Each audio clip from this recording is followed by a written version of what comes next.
Racing isn't easy, but experiencing it is. iRacing puts you in the driver's seat with the industry's leading sim racing game. Drive on laser scan replicas of the greatest racing circuits from around the world. Go head-to-head against other drivers chosen by skill-based matchmaking to ensure competitive racing at every level. Compete across all your favorite series. In officially licensed cars, engineered to deliver the most accurate driving experience possible.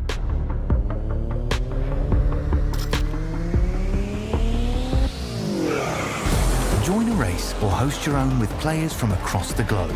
Race against the computer or in a league with friends. Feel the thrill behind the wheel. Visit iRacing.com.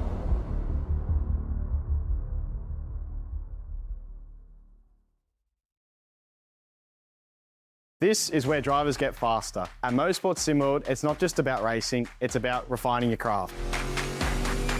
Casual sessions with your mates to competitive leagues and unforgettable corporate events, plus coaching that helps you find time where it matters. Train smarter, drive better at Motorsport Simworld.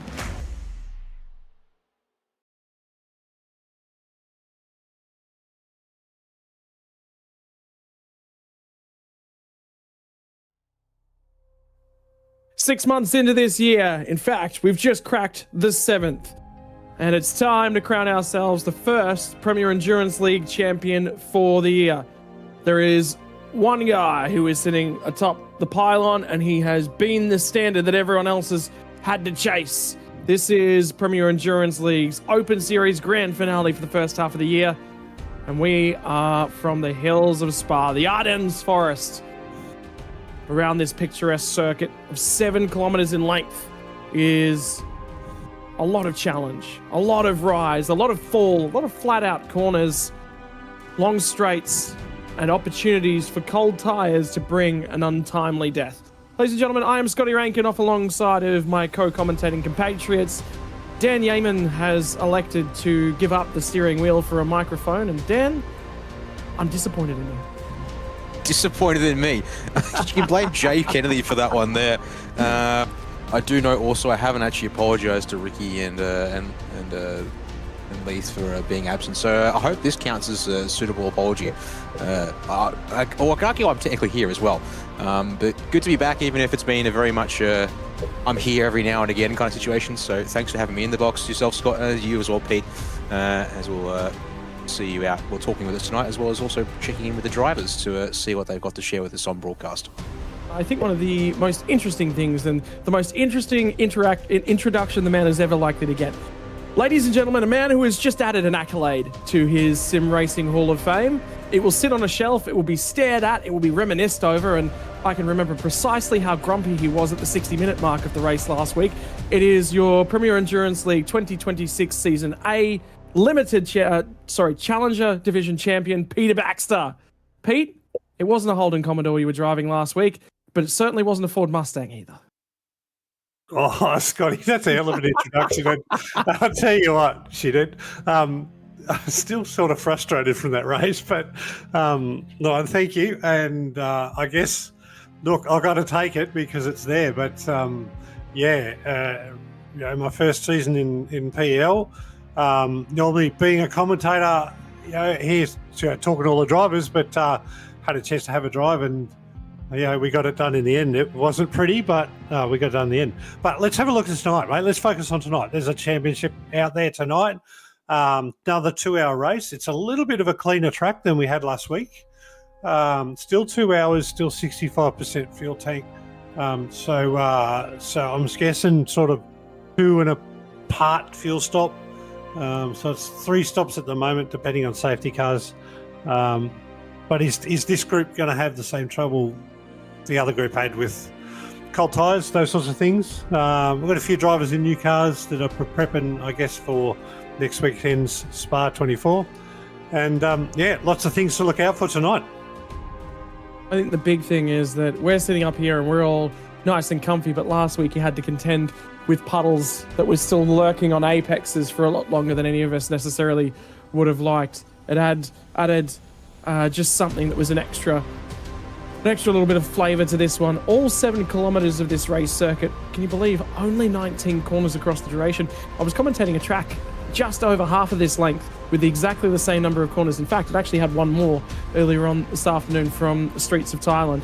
And we all know exactly the opportunity and also the risk with the reward that Eau Rouge and Raidillon can create on cold tyres, as well as Blanchimont, the challenge that they have. But it's also the bumps in this racetrack and the current era of tyres and the era of track rules and regulations. Pete, have you had an opportunity to dig through the server files? What are we looking at in terms of tyres? Is it at the same time as fuel, or is it the same as we had for limited last week, and fuel then tyres? No, so tonight what we've got a situation where tyres can be changed at the same time that fuel can. So essentially it's free tyres, right? So yeah, you go long enough on your fuel stint and you can get a set of tyres on. You don't have that sort of gamble play where do you add 20 seconds and take new tyres that we had last week. So so a minor rule change, but that's what we've had essentially for the whole season. So I think it surprised everybody last week, but it's good to keep it sort of consistent for this group for this season. So to close the season out, but we'll see what the league does for the next one.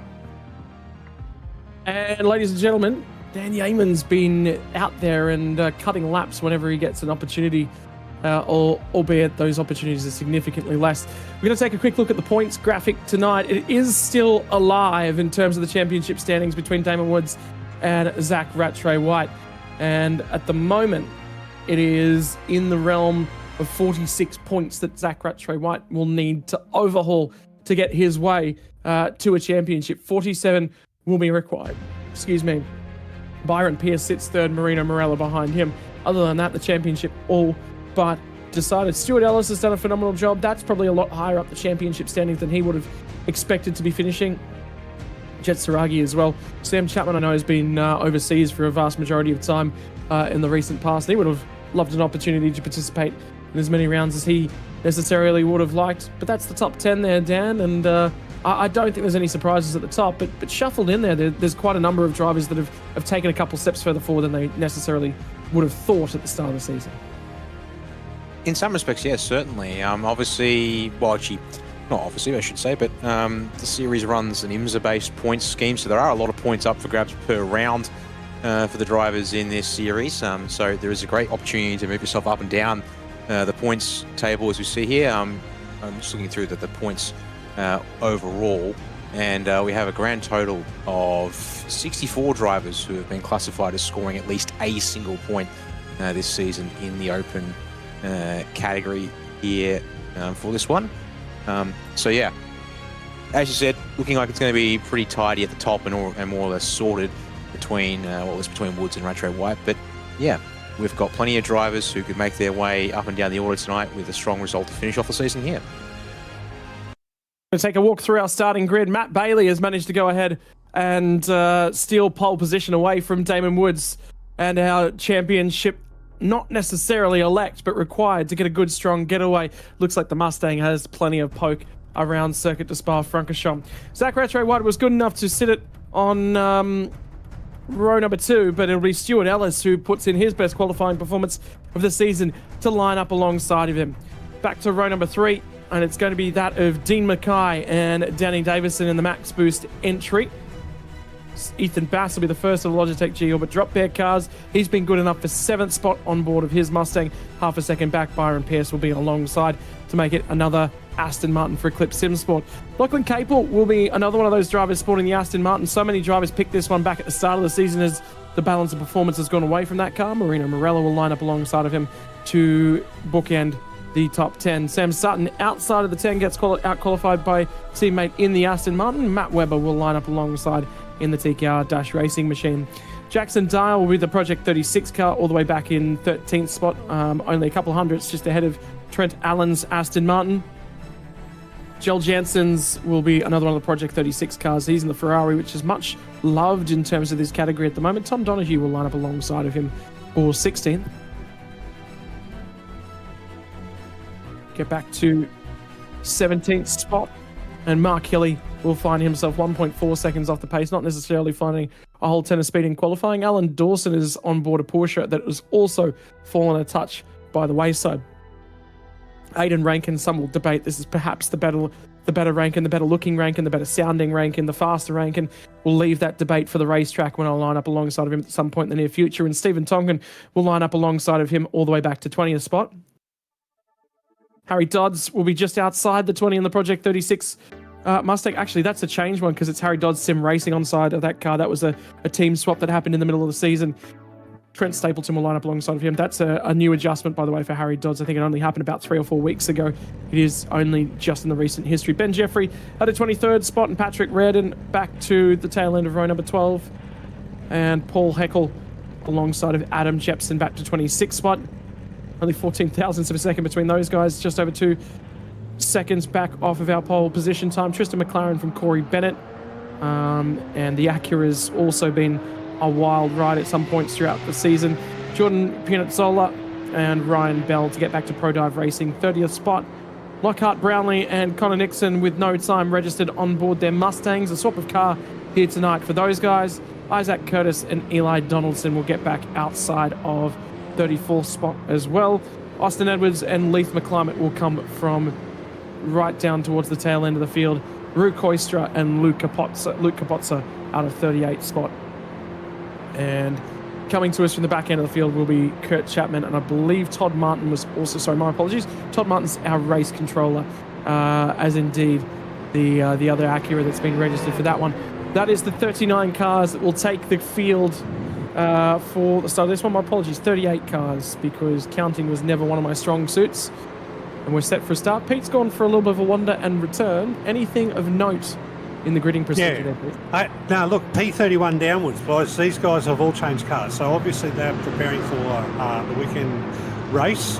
Changed cars, taken a rear grid and the DQ. So our final results not really in their mind, but we've got some fast names down there. We've got Lockhart Brownlee, Connor Nixon, Donaldson. These guys are always featured up in the top sort of 15 in this group, so looking forward to how they go. I was having a quick chat with Matty Webber as the grid was forming, and while we were chatting, he forgot to go to grid. So Matty Webber's about to start from pit lane, and sorry, Matty, we were having a really good yarn, but unfortunately he's missed the button. So, anyway, hey, good luck, Matty. You weren't asking him for tips on how to set up a Ford Mustang for this circuit, were you? Oh, I wouldn't drive a Ford Mustang for the life of me, you know that. I have proof that such a thing has happened, ladies and gentlemen. Matt Bailey has control of the field. We'll wait until we're around the La Source hairpin before we turn and point ourselves way back down the hill. It is a long, long run, the 2 hours here of Premier Endurance League's grand finale. There's a champion to decide, and Matt Bailey will launch us nice and early from the crest of La Source. They'll all get single filed out for the front sort of 3 rows or so. Ethan Bass is looking to the inside of Danny Davis and has elected to yield to the bottom of the hill. Up and over the crest. And as everyone crests this hill on cold tyres, the mistakes, there will be some up and down the field. I can tell you that there is Alan Dawson's Porsche with a mega run as they got to the crest of the hill. Here come some of the cars from the tail end of the field as well. Rolling off from pit lane. And Nixon and Lockhart Brownlee are trying to gain some time all the way back down to 23rd and 24th spot, Dan. Yeah, busy opening to start this one off, but most of the field settling themselves in for the ride, although that there, Lockie Capel, if I'm not mistaken, yeah, Marino Morella, Byron Pierce in front of him, just a bit of elbows out as they come down the hill there into Bruxelles and past the no-name corner here. This opening lap and back in single file action as we approach Pouon for the first time at racing speed. Bailey controlling the field here. The Devon Woods are looking like he's got a little bit more of a fired up car to start off. First car off at Pouon though is Tom Donahue back down the field in the 994 lap. Yeah, way out and in the weeds, and there was a 5-second time penalty coming his way in the middle of all that as well. And that was for not holding brakes. I believe that one did come through the middle, of qualifying. As we enter curve Paul Frere, which the bumps on the inside of this one can cause grief for these cars. The Aston Martin's been a little bit untested of late, certainly in official racing I've been keeping an eye on. Not showing up a whole bunch. The main cars to keep an eye on have been the Ferrari the Lamborghini and the McLaren this week, and a little bit of Ford Mustang as well, all circulating around. And if you can really set the Acura up, well, perhaps there's something in the offering, but you've got to be on point with that car. On point at the moment, Dean Mackay showing the nose to Zach Rattray White as they run off the bus stop chicane, run down to turn number 1. That pass might be completed for now. As Rattray White will try and find some grip. This was the moment for Tom Domerhue. Tips it in really on the wider surface of the racetrack. Might be a touch of marbles out that wide as well. Scotty, you were talking about car choices and those, the selection for this weekend's Big 24 Hours coming up. I was talking about car selections with all the dropout guys, and they're pretty keen on the Mustang. So hence some of them have changed to that car for tonight's race.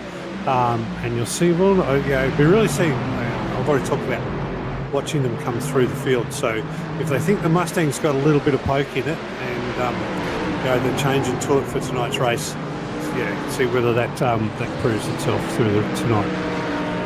Probably the biggest supporter of the Ford and Mustang in particular at the moment, but Ford in years gone by as well. Ethan Bass fancies himself a Ford supporter, so we'd love to see a lot more of the Mustang out there and in operation. Kurt Chapman's been run wide, and there was a report to race controls, whatever that was involved with him. So we might get an opportunity to have another look at that one, I'm sure, in the near future. In the meantime, Dan, you know how much Ethan Bass loves his Mustang. It's serving him well tonight. Yes, indeed. Jordan Pianazzola, the other driver, though, involved here with Kurt Chapman on the exit of the Common in Malmedy. And depending on the angle you get, there's either a bit of a gap between those two cars or there wasn't. Just have a look back at it again myself one last good time. Pianazzola's there. Contact happens when there's still a bit of a gap between the two cars, unfortunately. Pianazzola is on the apex curve as well. So leave that one to race control to unpick as to whether Pianazzola has the corner right. So see it on board here with him one more time on Motorsport Simworld replay. Scott? It can't be any further right. So it'll be race control. The process on that one will be, would those two cars have touched? If they would have touched without the net code, has he turned far enough across? Will then be that next portion of that question. Running into the chicane, and there's a Lamborghini running very, very wide on the entries. Tristan McLaren as they go 3 wide through the middle. Patrick Reardon's going to pick some spots off of Eli Donaldson as well. 5-second time penalty coming the way of car number 23 for contact on lap 1. It was contact with Isaac Curtis and the 23 car. Now at the Funya chicane, just after Pouon, is where that one came unstuck. It's seeing a 23, but I am seeing the 33. Sorry, my apologies, it will be 33. 5-second time penalty. Yeah, for Corey Bennett. My apologies. I had that one down as 23. So we'll get an opportunity to have a look at that one here in a sec as well. Meantime, Eli Donaldson drafts on by. Chicane that's oftentimes referred to as Piff Paff as they come out of Pouon. Because that was a little bit of Piff Paff, maybe a little bit of Biff Baff, more likely. I don't know where you're getting your info from, Scotty. That's the first time I've heard that chicane called Piff Paff. Like that one came me directly. That one came to me directly from one of the German drivers for Logitech G will drop there actually in Harold Statler. Calls it Piff Austrian. Paff. Austria, there you go. Got that one wrong. He is German residing, I'll give you that, but technically he claims nationality as Austrian, given that is indeed his heritage. Then again, I guess the thing is with Spa-Francorchamps, I mean, Belgium, but France is nearby, Germany's nearby. You've got plenty of different dialects, plenty of different corner names that come up at this circuit. So you're not wrong to give it other names than what I just feel like whenever I heard it from, Funya was the name that I got told first of all. And being my campus corner, this is Pierce trying to get past Ethan Bass there through the bus stop chicane, but couldn't get the exit off the first half. So back in line on the run to La Source 4 now as we start lap 4 of this race. And contact with car 542 for that contact, I believe, up at Malmedy. So I believe that one will go the way of Jordan Piazzolla. So there'll be something to do with corner rights in that one. Whether or not he was far enough up, what he'd done within the corner, and race control would have deemed that those two cars will have touched. Byron Pierce looking to be on the aggression. At the moment, Ethan Bass sits just right there on the board, that Mustang. And really, this group of 5 cars, just a mix of Eclipse and Orbit Drop Bear. Is indeed a bit I'd say well, not monochromatic, but I need a word for 2 color. But then that's also a bit of a misnomer because then you're talking about each car's got about 2 or 3 colors each, so it all adds up pretty quickly there. In that situation, as you can just hear it, Tom Donahue on board his Lamborghini for a moment. He, after his issues at Pouon there on lap 1, we caught on the replay, is now mere meters away from going a lap down to Matt Bailey and David Woods here to lead the race. There's way down the field, yeah, Patrick Reardon's having a big moment on the exit of Pouon, and he's just hit the Armco with the left side of his car there, Scott. You called that one earlier than I did, though. I think that would have been a shock to the spine for Patrick Reardon. He's definitely found the barriers, and the brake lights flicker at the rear end of that car. Porsche in behind, not necessarily all that much of his biggest fan at the moment, was Austin Edwards. And wide through Pouon. Hits the leading edge of that curb, bottoms out, and then was very, very lucky for no one else to be joining him involved in that incident.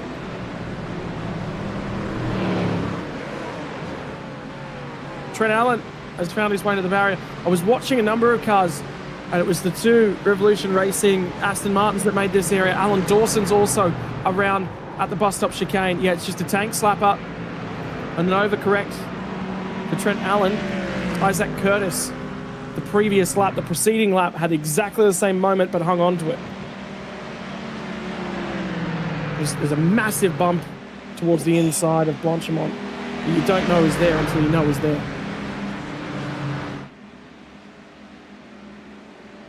And I'm just looking there. Okay, another most similar. Alan Dawson, how did he get unstuck? One of the drop their Mustangs. Bit of crunch on the apex there. I think that number might have been Lockup Brownlee's, but they've got a clean angle of it to confirm. Definitely wasn't Ethan Bass. That much I can say with confidence. It'd be based on the Nixon or Brownlee. Okay, Lockup Brownlee. Going for a gap that was closing, and then a second bonk at the turn-in proper for the apex. Probably going to be looked dimly by race control for perhaps a touch too aggressive. We're barely 10 minutes into this one, fellas. And he'll now have damage on the front right-hand corner of that Mustang as well.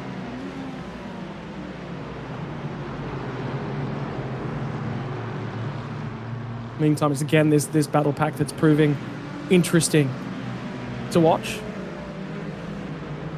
Aston Martins, 2 different styles of V8s. We haven't seen the Mercedes a lot of recent. No, Connor Nixon probably the only one that's really sort of been driving it a whole bunch. Stuart Ellis the other. In fact, I can tell you, actually, Scott, there's a single Mercedes tonight in the field. It's in the hands of Ellis there in 5th place. Now, obviously, of course, this is a lot down to the pick and stick car rules, which obviously were chosen based on how drivers felt about the GT3 class back when this open season started. But just now, it was February or March. I can have a look. It was back in February. It has been months in the running for this season. And so that's the sort of timescales we're working with. As whilst we look here at Marina Morella in behind Ethan Bass through the source hairpin, Isaac Curtis had a moment on the exit of Blanchimont in the 911 AITX Aston Martin. And it's, an interesting one, snapped to the rear on exit, but he actually kept it off the fence. It's a bit of a minor miracle. He saved it.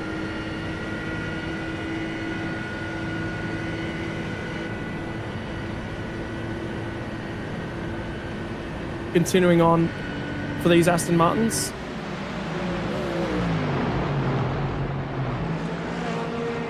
All basically understood. And the problem is that at this level of racing as well, it's all just about the same package.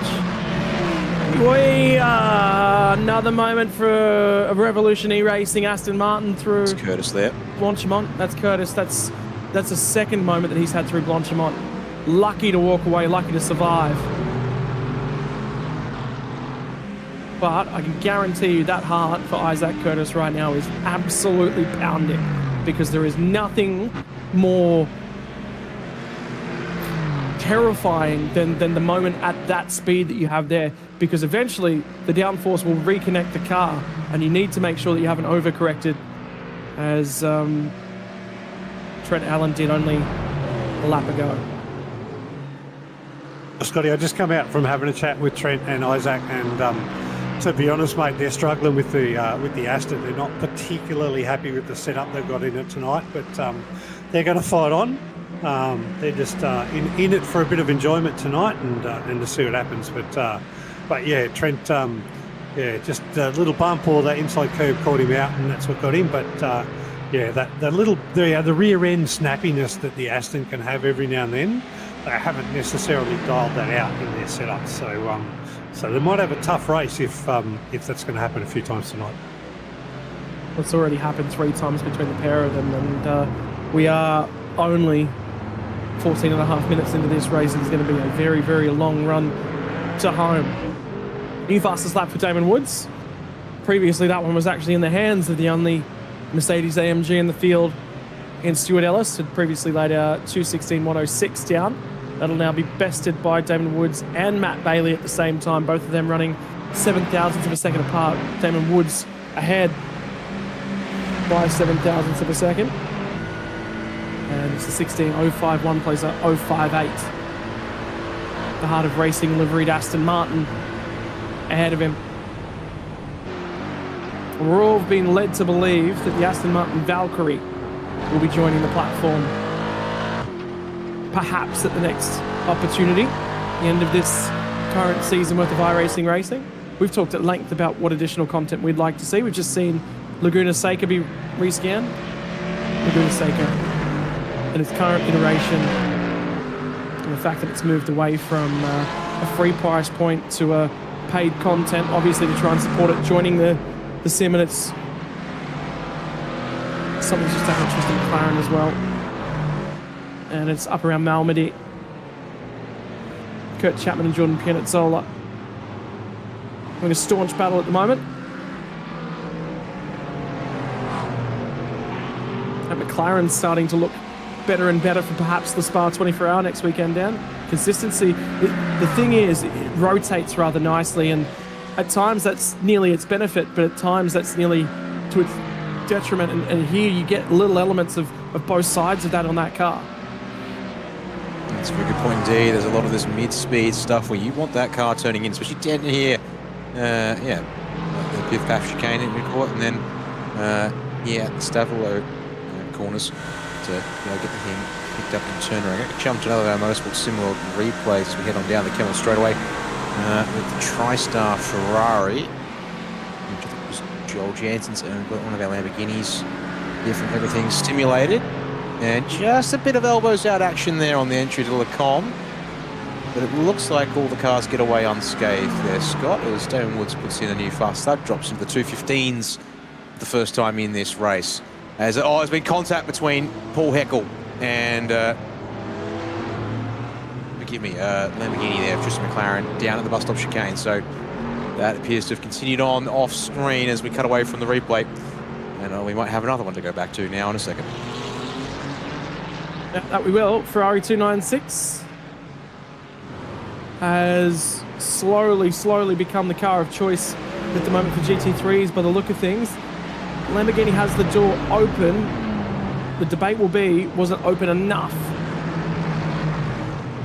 for him to be required to be left racing room? It was a pinch and a squeeze with the fence at Circuit Spa Francorchamps. We go, well, hang on, there's a lot of places to be towed around, but yes, there is also a lot of places whereby the dirty air is of concern. And that levels up just that difficulty of overtake. I think Pete's just gone for a wonder once more. He'll always pop back up with something delightful to say. I think he was overjoyed with the introduction he got here tonight. Mark Healy's enjoying another outing on board a GT3.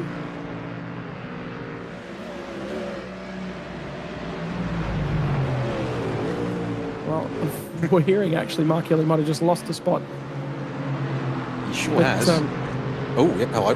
Mistake of his own doing. Trying to hustle a bit too fast there through the no-known corner. Decides to lift off the pill on there. And yeah, after giving Jackson Dale a bay for, well, at that point, 7 laps of the race, concede 13th place for the time being. Tell me more about Mark Healy, because the next thing I was going to say was there's a kid getting into go-karting that also broke internet famous for a little while. He went viral for a little bit, but he's been enjoying creating content over on his social media. Yeah, I mean, it's been good to watch actually. I mean, obviously, Mark being one of our guys, obviously we support our guys, but Mark also documenting sort of his karting adventures as he's trying to get his feet wet with some real world racing, and yeah, I like to think he makes some genuinely enjoyable content, which is just worth a watch over on Instagram. So I feel like I should actually. Is it appropriate to plug your socials on a sim racing broadcast or not? Yeah, absolutely. Absolutely. 25-second penalty for Tristan McLaren for not holding brakes. There was secondary contact at some point in time for Tristan McLaren in one of the incidents he's had tonight. It's not been easy. Something else has just happened to Jordan Pinazzola. In the meantime, Lockhart Brownlee's trying to be an assisting driver with Mark Healy.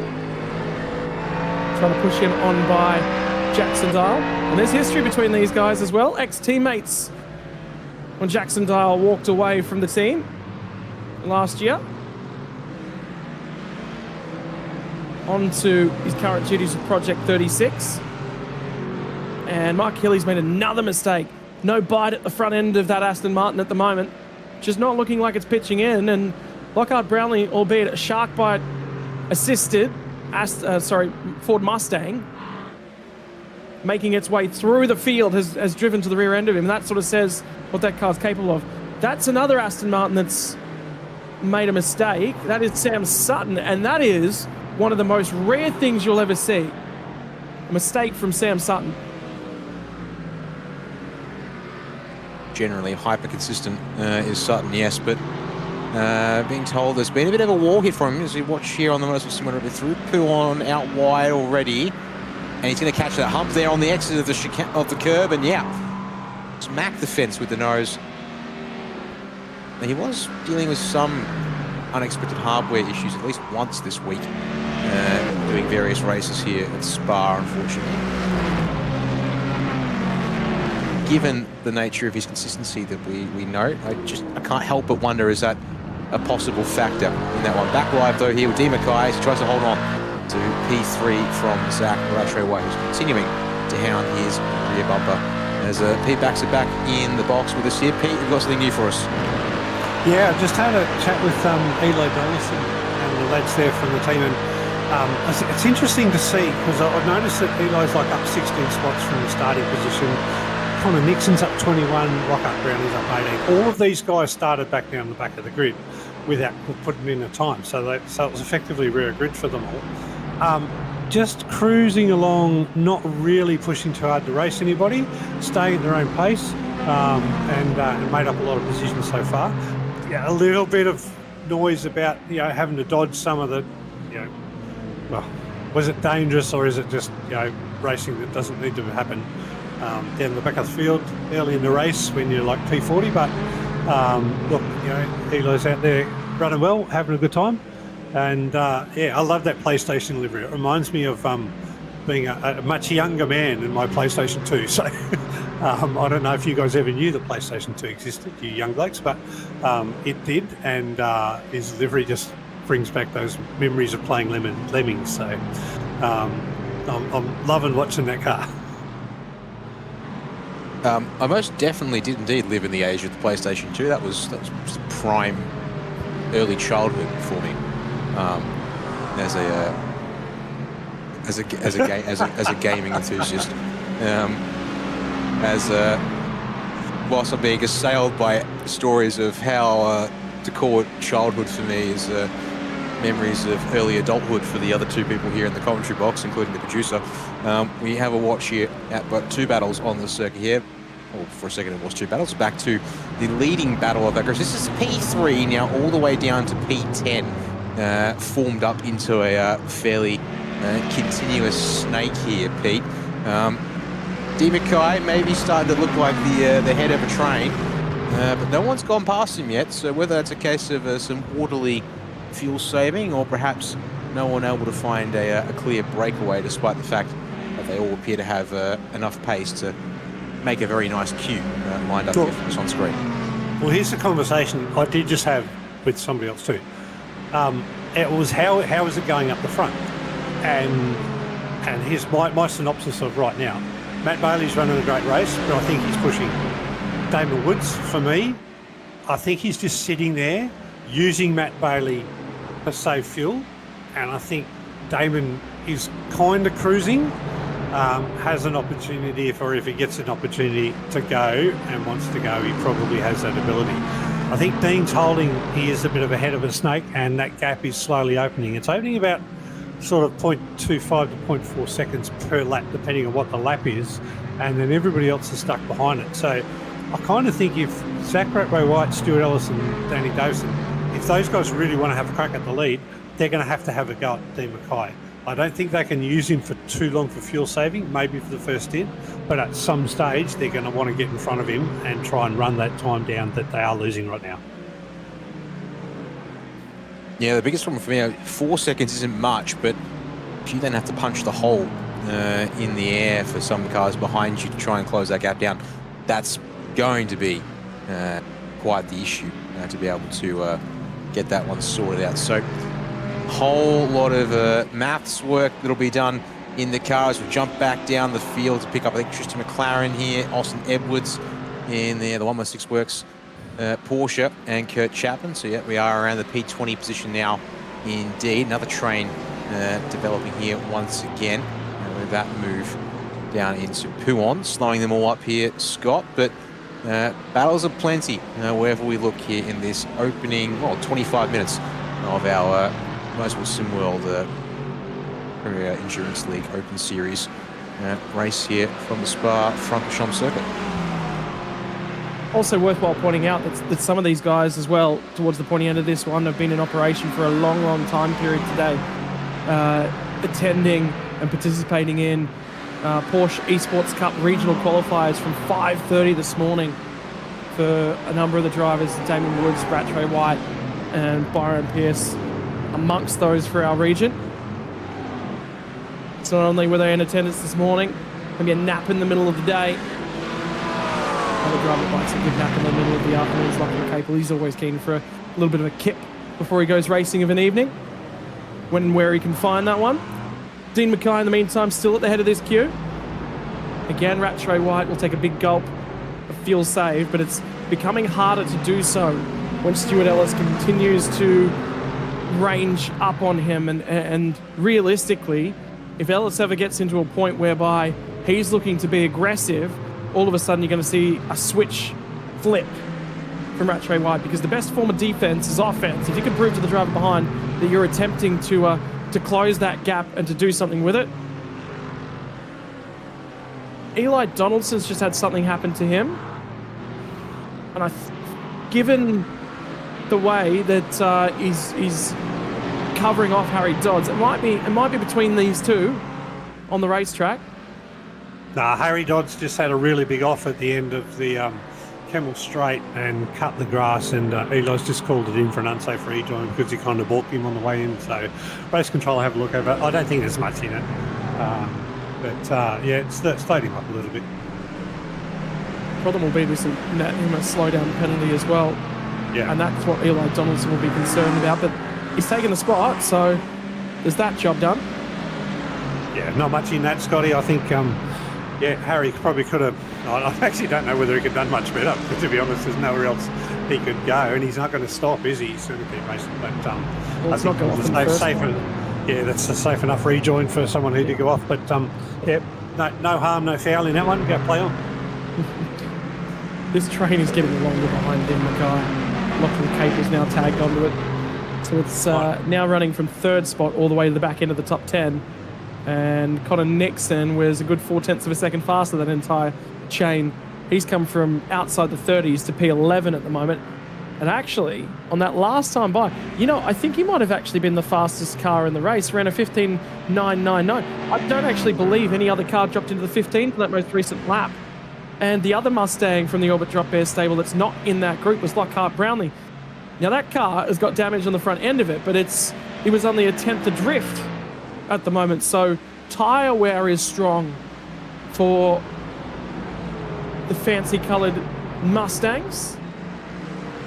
By my numbers, Scotty, Damon Woods has done a 15.979, and that is the fastest lap of the race. So Connor Woods just off it. I'm playing with a real dilemma right now because I'd love to go and jump in and have a chat with Damon Woods to see how he's going. But I've always promised the drivers I'm not going to jump into the Discord while they're under pressure. So I'm like, yeah, but he's going to be like this all race. Mate, Damon will be used to it. I reckon go bother him. And Pete, what's looking great is I keep an eye on what you do for your endurance racing. I have a sneaking suspicion you might be watching this driving a Mustang next weekend if I want to get photos of that. Me? No, not a chance.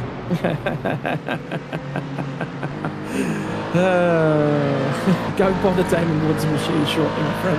Actually, not Dame. No, Dean Mackay. Dean Mackay, my apologies. I'd leave Dean alone. Yeah, definitely. I'm like, I'd love to go and have a chat with Dean and see what's going on in his head right now with 10 cars, like within 0.1 of a second. But I'm like, no, I've always promised him. I'll stay. While you're under pressure, I won't do that little Discord thing. So I think I'm going to stay up for now. I'm going to go and see Connor Nixon and see how he's going. That's just a page that's worth rattling. Yeah, go ahead. One was a bit of an incident at Le Combe between Matt Webber and Adam Jepson. I've just watched Adam Jepson lose the rear of his Aston solo into Pouon here on lap 13 for him back in the field as our leaders start the 14th lap. There was also an incident a lap prior down the hill at Rivage between Tristan McLaren. This is the solo spin for slide of Adam Jepson. And then the car is all kinds of out of sorts. But on that same lap, a couple of corners prior, there was contact between those two cars at the end of the Kemmel Straight and the Le Combe chicane. The other incident of note was a lap prior between Tristan McLaren in that everything simulated that we've seen it quite a few times, unfortunately, getting elbows out. And that was with the AITX McLaren of Kurt Chapman. So there's some ones I've sent. I'll send Jay on a bit of a chase to go find those ones because it was a lap prior for Chapman. And here we go. Here's Webber and Jepson into Le Combe. Oh, both of them in deep there. But well, Webber definitely in deep. Whether or not the Aston Martin was in deep additionally, but the rear tyres will certainly be a lot exposed. You can see that the Aston's having a lot of problems crawling away from the scene of the crime. And unfortunately for him, it'll be the rundown at Pouon with the tyres. 10-second time penalty for 640. Which is Tristan McLaren's everything simulated Lamborghini. Yeah, lap 12 incident with Kurt Chapman down at Rivage. Turn 8. Actually need to for this one get a track on Spa and be like, how many different corner names can I cite for this circuit? Well, if you could cite all three for Speaker's Corner, does that count as 3? Play as a producer Kenny's done. So this is the incident. It's just been issued a 10-second time penalty in server, and yeah, not surprising why McLaren finding the right rear of Chapman's McLaren. To be fair to him, he did slow to redress it at least, so he knew he was very much in trouble immediately. Regardless, the redress is always appreciated and noted. That's one of the best things that you can do. Connor Nixon will be the first driver to dive to pit lane.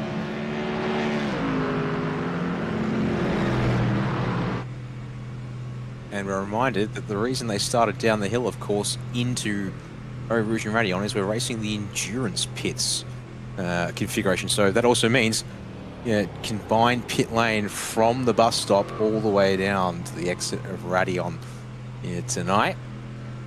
And that is indeed going to be quite painful. Now, he's on track to still make this a 3-stop race, but as you can see, no one else has blinked. In fact, Austin Edwards is the only other driver right now to be following him in. So, just tells you there how much Nixon pushed to try and get himself favourable track position. And let's see if that cost him 1 lap or 2 laps around this circuit compared to the drivers who've been running up the front so far in this one. Well, that group that we've been keeping an eye on and we return to once again, probably will shift our eyes about halfway along it to Danny Davison, and he's now started to become a little bit of the cork in the bottle right here, because all of a sudden it's Byron Pierce who is right on the rear end of him. He's starting to look to be the vulnerable species. I suppose you will look and feel that when you're the only non-V8 in the group. A lot more inhalation at the front end of the car, a lot less growl in the middle of it.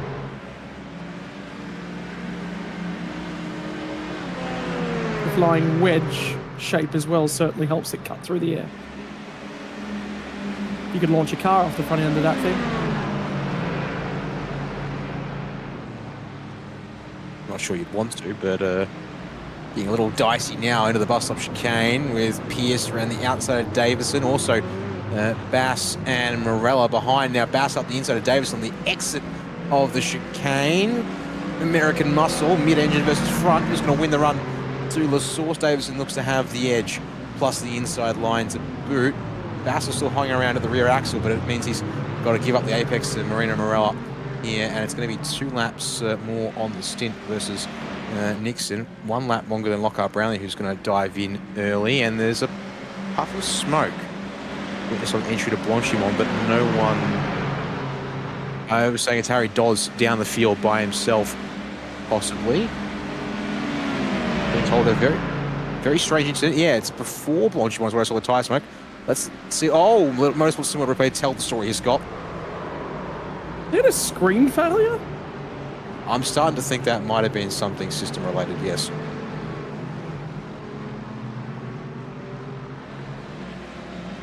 The other question. Yeah, go ahead.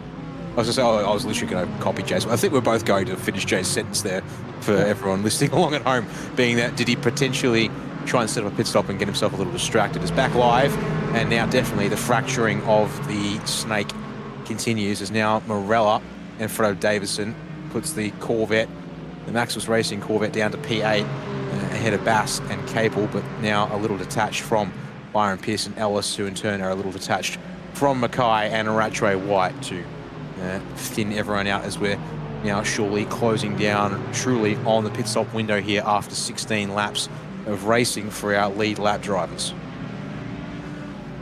On the 16th lap, I should say, sorry.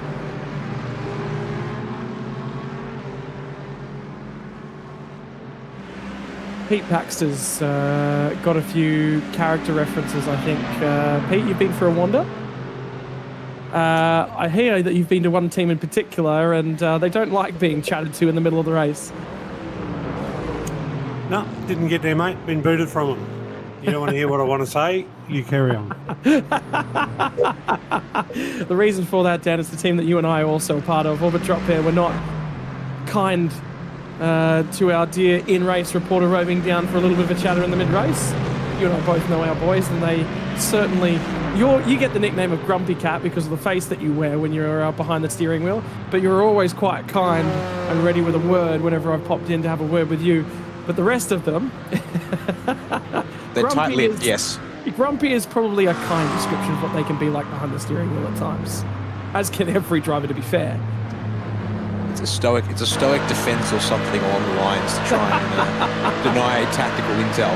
As back with the front runners, we're going again here on lap 17. D. Mackay has actually run over a disposed front bumper, and then there's elbows between Mackay and Racho White on the run to Lacombe here now. And no, it's Mackay's rear bumper that's gone. Yeah, that's come off of D. Mackay. I was just about to say, that one's gone missing off the rear end of the blue Aston Martin.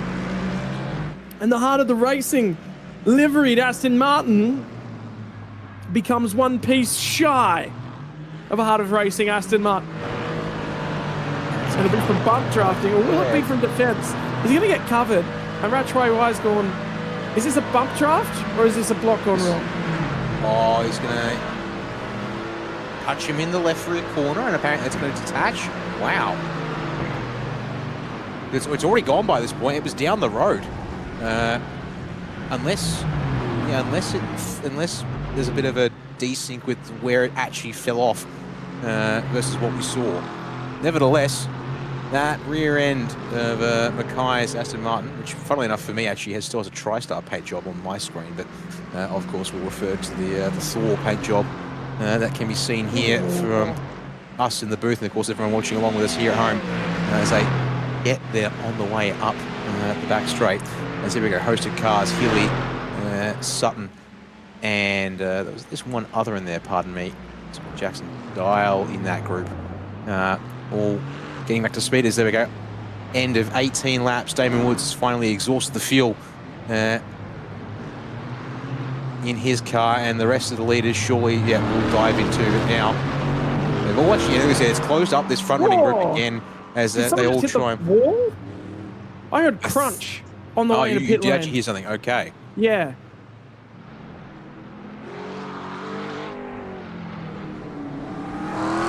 No, my ears were deceiving me. I've had another look back at it. I swear I heard someone get into the wall on the way into pit lane. It was certainly tight because there was 6 of them all came in line astern, effectively. Walking from the front of that group. Closest to the exit wall, but on the outside. Was Mackay, Rattray White, Byron Pierce, Stuart Ellis, Lachlan Capel, and Ethan Bass, the 6 cars in that grouping that all came in at the same time. Now, also critically, you know how Nixon came in nearly 10 minutes ago in this race? These drivers have lined themselves up to probably be in position to be very close to a 2-stop race or a 3-stop race, whereas Nixon, with his aggression and an early stop, I think has just absolutely pigeonholed himself into a 3-stop race unless there is a mid-stint safety car to reset the schedules. As Matt Bailey, 1 lap earlier than them. Well, he definitely can't make it. Yeah. Because we're still less than 40 minutes into this since the green flag flew. Now there is that formation lap, which is half a lap around here to consider, plus the extension down to Arujas. Here we go, the merge onto the Kemmel straightaway. Woods is going to have it. Oh, car around the pit lane exit. Byron Pierce. Let's watch for Bailey's merge here at Lacombe. No, he's going to settle in. So he will take 2nd place for now and hand the race lead to the current championship leader, as things have stood for most of this season. Yeah, so Byron Pierce will have a penalty for sure. But it was a huge moment as he stood on the throttle on board the Aston Martin. Does he touch a line here somewhere? Grass? Perhaps? Nope, it's bobbled. It's just the bobble on pit exit that's got him. Ooh, Danny Taverson was playing with fire at the rear end of Ethan Bass's Mustang. These two are basically going at it with each other. I wonder if he might have actually gotten away with that one. At the moment, we're not necessarily seeing a penalty for an unsafe pit lane exit. And he'd have that one by now, if he was going to get it. Anyway, we'll wait. Might be until the end of the lap. Might have until the end of the lap. There he goes. All right, it's just appeared now. Bit of processing time there for iRacing to decide to issue that one there, but that unfortunately was always going to be a slam dunk as D. Mackay is going to jump on the radio now. And he's actually calling in that moment on the Kemmel straight now, a lap and a half later. So see Remember if back Race to Control Fuji? makes anything of it, but I think in my mind, Scott, there it's going to be hard to really say there's much to it. He's gotten that car completely fixed up. As Davidson around the outside of Bass in the bus stop is forced to, well, claims the apex. As Pierce ducks the pit lane behind, on board now in behind the pair of these two, Marina Morella. This time it's the roles reversed. Bass will have the apex, unlike Davidson the last time they both went in side by side to the source. Morella tries to get underneath both of them on the corner exit, and then they come together on the exit of the hairpin there. Both cars hang on for the time being. Someone is going to have to yield here, though, for Eau Rouge. Make that no one. Yeah. Was that a touch of net code? And Marino Morella sits back a mile off of them and says, well, here's an opportunity. And he's going to take it. All three of these drivers are going to pick up slowdown penalties as they've all cut to extraneous sections of the racetrack. Morella's going to try and clear it nice and early. Connor Nixon hasn't got a slowdown penalty on his way through here. And now Danny Davison's blocking him up. Whilst he's still going to serve that penalty, he finally clears his, bashes at the head of the queue. Still has the penalty though. Davison's getting harassed down the inside of Malmedy. All of a sudden, in a couple of moments, the race has gotten aggressive. Byron Pierce gets his penalty served. He'll have learned a few lessons about circuiting through the pit lane exit here from the endurance layout of Circuit de Spa-Francorchamps.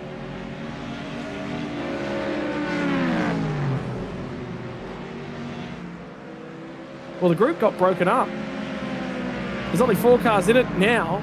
That extends back to 10th place, and the one that's been ejected is Byron Pierce. Stuart Ellis, Lockie Capel, and once you go up to Zach White, they'll have pretty similar pit stop times, but yeah, just with the way they seem to have blended out of the pit stops, those 4 drivers, Rattray White, Mackay, Ellis and Capel have all been able to get well clear. I just wonder if you remember back to Fuji, do you remember the weaving incident on the straight? You might not have been here for that one, Dan, but I think you might know of it. I think I can vaguely recall some details of that one, although I'll confess that my call-up was a little late this evening for this one, as the outside becomes the inside for Connor Nixon at the bus stop there. Davidson forced to concede that place at the end of lap 19. As Morella up the outside of the source, and a big one from Race Control. They have just issued a 10-second time penalty to Zach Rattray White for the incident with Dean Mackay on the Kemmel Straight. Well, they weren't happy with it. The problem is, and it's the issue is that realistically, Mackay and Rattray White, well, Rattray White pulled to the right hand, Mackay pulled to the right hand side. You're allowed to defend, and he's trying to go around the outside of it. I think they've just banged wheels, really. The damage has been caused a lot further back, but it was also a jink back to the left-hand side of the road. So that's the case that Rattray White will say that Mackay has got to answer, really. The joy, by the way, ladies and gentlemen, is I'm surrounded by 2 of the most respected stewards in the country, in Dan Yemin and Peter Baxter. Boys, have at it. There's a rule book in front of you. And where do you err? It's funny you say the rule book's in front of me, because I actually don't have the rule book with me right this second. Well, you can get a rule book in front.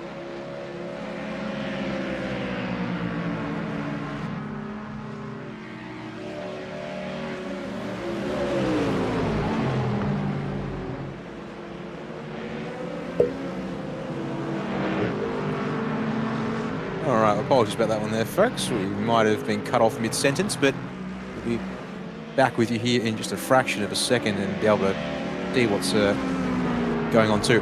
Right, Scott, I will source the circuit racing rules, version 11, for Premier Endurance League, and I will go and quickly have a look at what they say, and I'll get back to you on that one. Can I take that one on notice? Oh, you're lucky. You're lucky I like it. You're lucky I like working with you.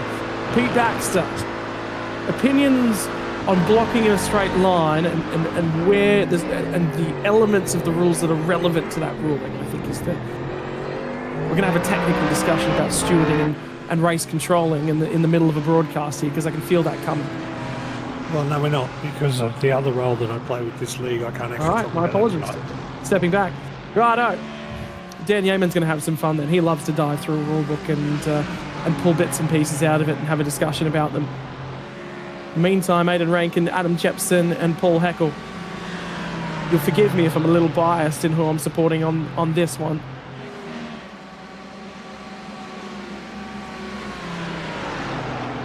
A name basis there. Yeah, a surname basis, which I found out was actually Irish, I think it was. No, sorry, my apologies, Scottish. Which I only learned that in, what is that, about 8 months ago? It's fairly recent knowledge for me. I didn't know the origin of the surname Rankin, meaning Wren clan, from Scotland, and I am living these days in, effectively, I've got lived very close to in the past Glen Innes, which is known as one of the Scottish capitals of Australia, and currently living in Maclean, the other one, which had its 150th Island gathering in 2025, I believe. Good fun at Island gathering. There's a whole bunch of poles around town with the plat designs all over them to signify each of the individual clans. Town brims with people walking down.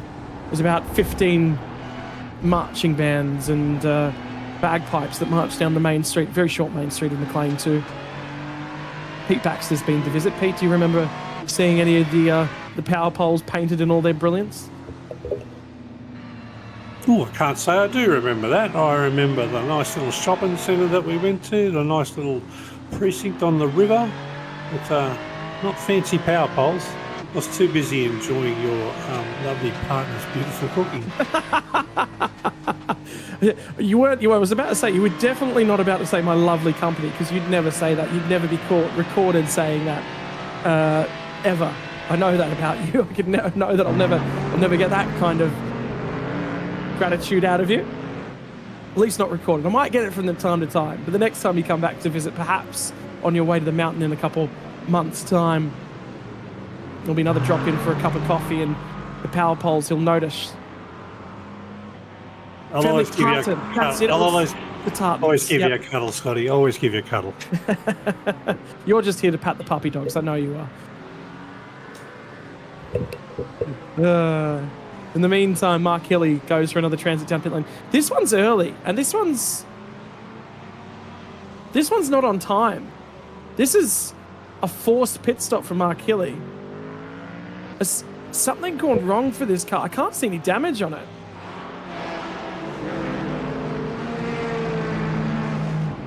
Or is there a pit stop malfunction perhaps for that car?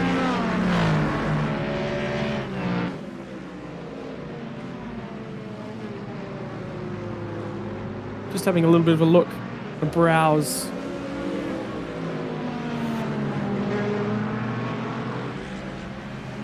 Jay Kennedy's just piped up in our channel in the background and said the Kennedy name are also a Scottish clan as well, with their own tartans of the Scottish lowlands.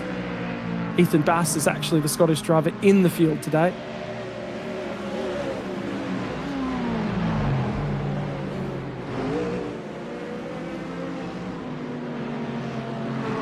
They just said no one should be surprised about the Kennedys being famous Scottish family. Dan Yeaman's back after a cursory review of the rules.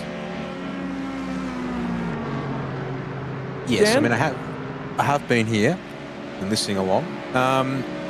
Yeah, it's a bit of a tricky situation. There was also Ratio White jumped on the radio when that decision was issued, and he wasn't particularly happy with it, which has earned him a comms warning from race control.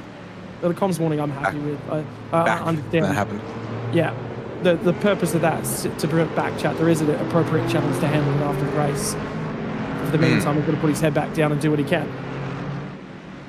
Yeah, the long and the short of it is there's a couple of there's a couple of rules that the rulebook provides for us when we want to talk about the racing standards. The relevant one being that the rules all talk to the fact that Mackay, as the defending driver in the circumstance, had to just make sure that he did not crowd Ratio White off the circuit. However, that was all, I guess, in relation to the idea that Mackay is coming from the racing line and moving offline to defend. Whereas in this case, I would argue what happened was Mackay had already taken the defensive positioning and was moving back towards the racing line, just as Rattray White had popped out to the left, which I'd argue was the typical racing line position, and was establishing overlaps. So I think Rattray White's got a strong case that he can put up in appeal afterwards. The problem being the wording of the rules and how exactly you go about establishing that from there. And that is effectively the role that we see people like Mark Dutton take for Triple Eight in Australia, and it's that keeping them back to the racing rules. We'd argue that it's, and they do that from a technical directive standpoint as well. In the meantime, watching this battle from Adam Jepson and Luke Capozza, he's going to get to his inside just before the braking zone at the end of the Kemmel. Try and park it up there, does get through. Inside line goes back the way to Jepson, and that one's been eventually closed off. Oh, meanwhile, just ahead of those two, Tristan McLaren has been absolutely sold the dummy down there at Rivage. Bruxelles, whatever you want to call that one there. And the everything simulated Lamborghini ran well past the preferred racing line at that corner and allows through Jordan Pianazzola. It's now Aidan Rankin's turn to try and size up the 640. Our two Lamborghinis here that are still racing at least tonight out of the three that started this race together on track here in the mid-pack. So I went and jumped in the TriStar team, boys, and tried to get a feel for what Steve Mackay's thinking. But I'll tell you what, those boys are coy tonight.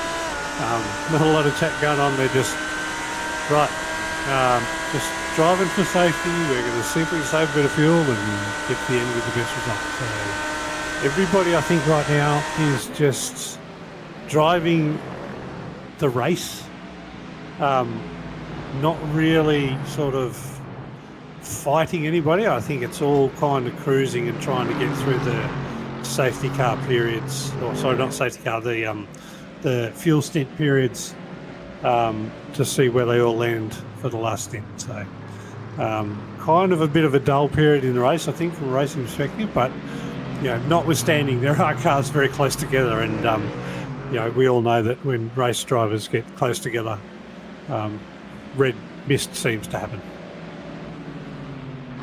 Moments away from 55 minutes through the final race of the Premier Endurance season. The margin between Damon Woods and Matt Bailey has grown fractionally. Damon's starting to stretch those legs a fraction. Slightly long pit stop too for Damon Woods, 28.1, so he's added half a second of extra fuel field time, of course, one of the balancing metrics of these cars, and we're entering really a new era in terms of balance of performance for these cars, because the power can now be added to them, taken from them, weight added to them, and weight taken from them. Effectively, you can now have a race car with more power that's available to it in its standard form. Something additional for Harry Dodds has happened to him.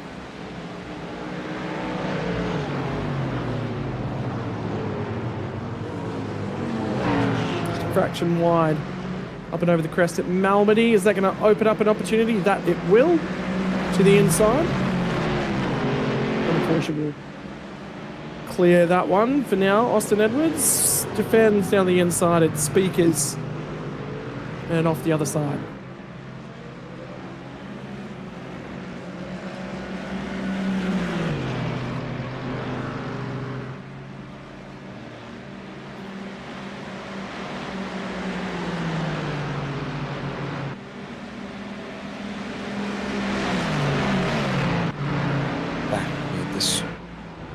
Leading pack as Stuart Ellis gonna go to the inside of Dean Mackay, and similarly Ron Nixon to the inside of Lockie Capel, so double pass into Lacombe here for this group of four drivers, just ahead of Bass, Stapleton, Morella and Brownlee, pardon me. So still 8 cars in frame here from 4th to 11th. but they have truly been dropped by Zach White. West for the racing, and then just in the back of shot there, a bit of side-by-side between Davidson and Bass, and it's going to continue through No Name. And that'll mean nearly 3 wise. Morella sticks the nose of the Eclipse Aston into Puon. Davidson hung up to dry and over the curb. As Dodds has stopped on the pit exit and just called for a tow. Just going to take a look at it at this point in time. It's touch of the grass on the inside at Eau Rouge Radion. And the front right-hand corner is off the 981 Mustang. High velocity section of the circuit. You don't want a car parked up there because accidents end in disaster. Live pictures on both the bottom and top of the screen. Safety cars being called as our leaders come out past pit lane entry. They've missed the turn-in point for it. Where's the safety car though? Matt Bailey and Damon Woods are in the run into turn number 1. Rattray White's entered the lane. I think the Stuart Ellis gone in behind him. I think he might have. The rest of the field are going to pit. Where's the safety car? It's still on the way down the pit lane. They will be clear. They'll be okay.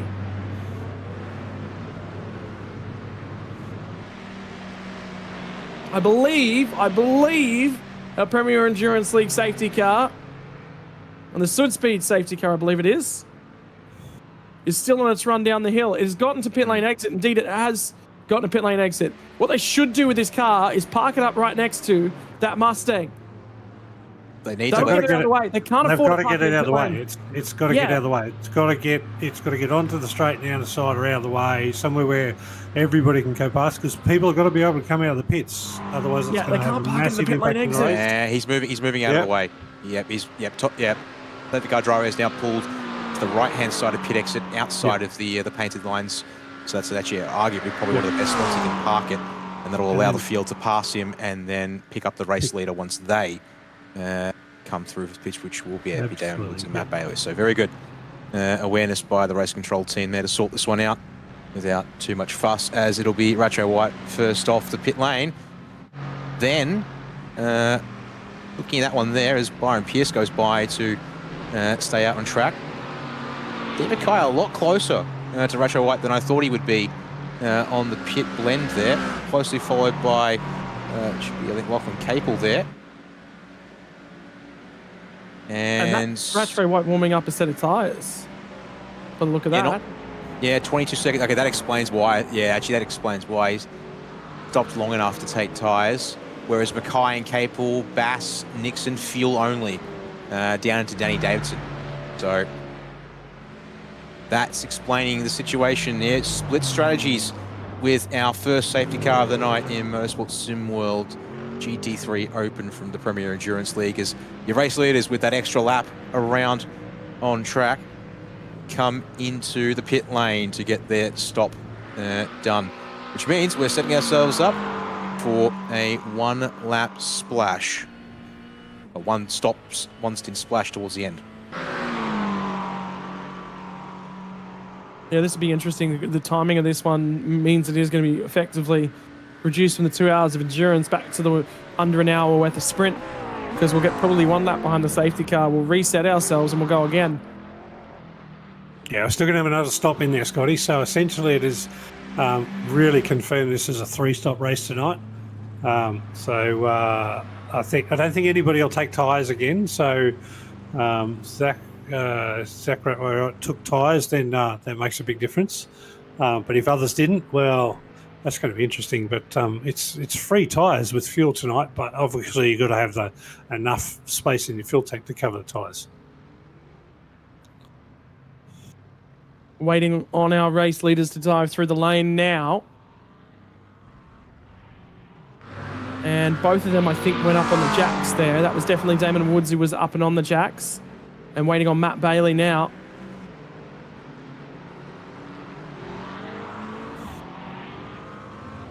They'll both come back out the other side. Byron Pierce is going to pick off another pit stop here. Now remember, he was out of sync with a lot of these guys because of that pit stop for the penalty he'd already received for that unsafe pit lane exit. So that'll be an opportunity for him to sort of dip and get back. Mark Hilly is done for the day. Something further happened for him. Mark Webber is done for the day. They left the server about 4 laps ago. Tom Donahue, 6 laps ago. Corey Bennett significantly earlier in the night, the retirements to date. There were 3 cars off the lead lap at the last time of passing. Ryan Bell, I think, will be the only one. No, sorry, my apologies. It would be Trent Allen and Ryan Bell will be the only 2 who are off the lead lap. So great opportunity to just sort of chuck them past the safety car at the earliest possible opportunity. In fact, Ryan Bell has just gone through to clear and pick up from 2 laps down to 1. Has Byron Pierce picked up another pit lane exit infringement? Or is that an entry infringement?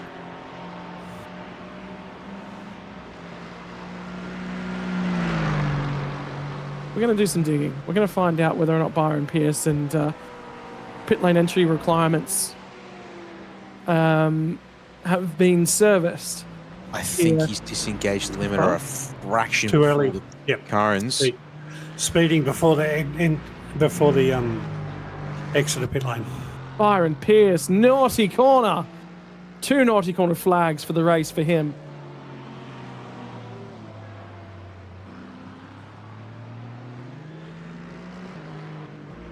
So pit lane speed limit, I believe, 72. at this circuit, 72 kilometers an hour, and he was about 10 kilometers an hour over that one at the pit lane exit cone. To me, it's even tighter. He's disengaged his limiter as his nose passes the nose of the default iRacing pace car. And by my numbers, go his front axle across the painted line indicating the end of the speed limit. He's only at 77. So a 5 kilometer speed up in 3 meters of pit lane might have been enough to do him in here. Hit him with the stick.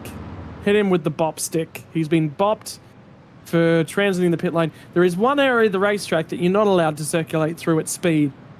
And he has certainly broken that one tonight. The margins might be tight, but that has been a tightening of the restrictions that we've seen in this season. New and an adjusted pit lane speed limiter as well.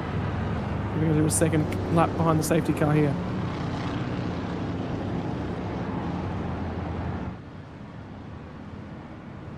So, obviously an important note, we had kind of ruled out Connor Nixon's sort of race hopes for a strong result being off strategy. Well, of course, this is a safety car that brings him right back into the equation in the 22 machine here tonight, because he's now back on the strap with the rest of the field. He even took time, I think, to maybe squeak a set of tyres on his 22 Mustang as well. So I'm sure he'll be reared up and ready to go, because apart from Kurt Chapman, who did not stop under this safety car period and therefore has flown up to 3rd place on the road and 34 places up from where he started this one, Nixon sits the best of the rest when it comes to making moves on track tonight, Scott. Yeah, cutting his way through the field, albeit he hasn't qualified, which also means he has to start from the rear, generating him an opportunity. But this is the reset that he was looking for. And he's going to get that opportunity now. A couple of Mustangs now for Orbit Drop Bear, Linus Stern and Lockhart Brownlee only a couple places further back. Means that this one is now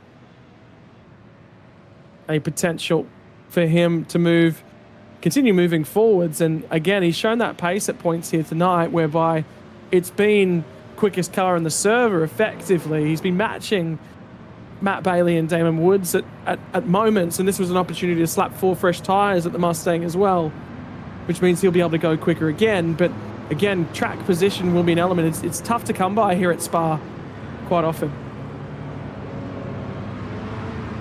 Overtaking, like we said, fast racetrack.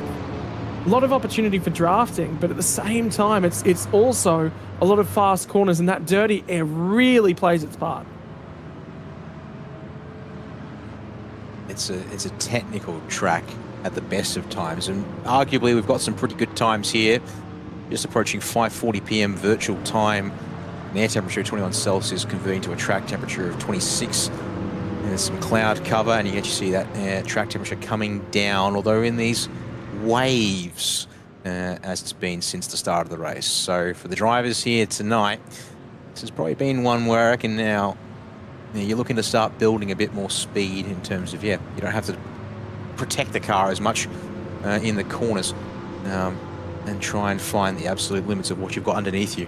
Whilst we've been talking about it, confirmation from race control, just a couple of cars getting a wave around to rejoin the field, namely Trent Allen and Ryan Bell, meaning that we will get back to racing here at the end of this lap, number 28 for our leaders, and probably be around 50 and a half minutes to go on the restart, which means that we are about 10 minutes shy of the longest green flag runs we saw in the opening stint. So we are going to see a splash for fuel still required to get everyone home here tonight in this Motorsport Simworld GT3 Open Championship from Premier Endurance League.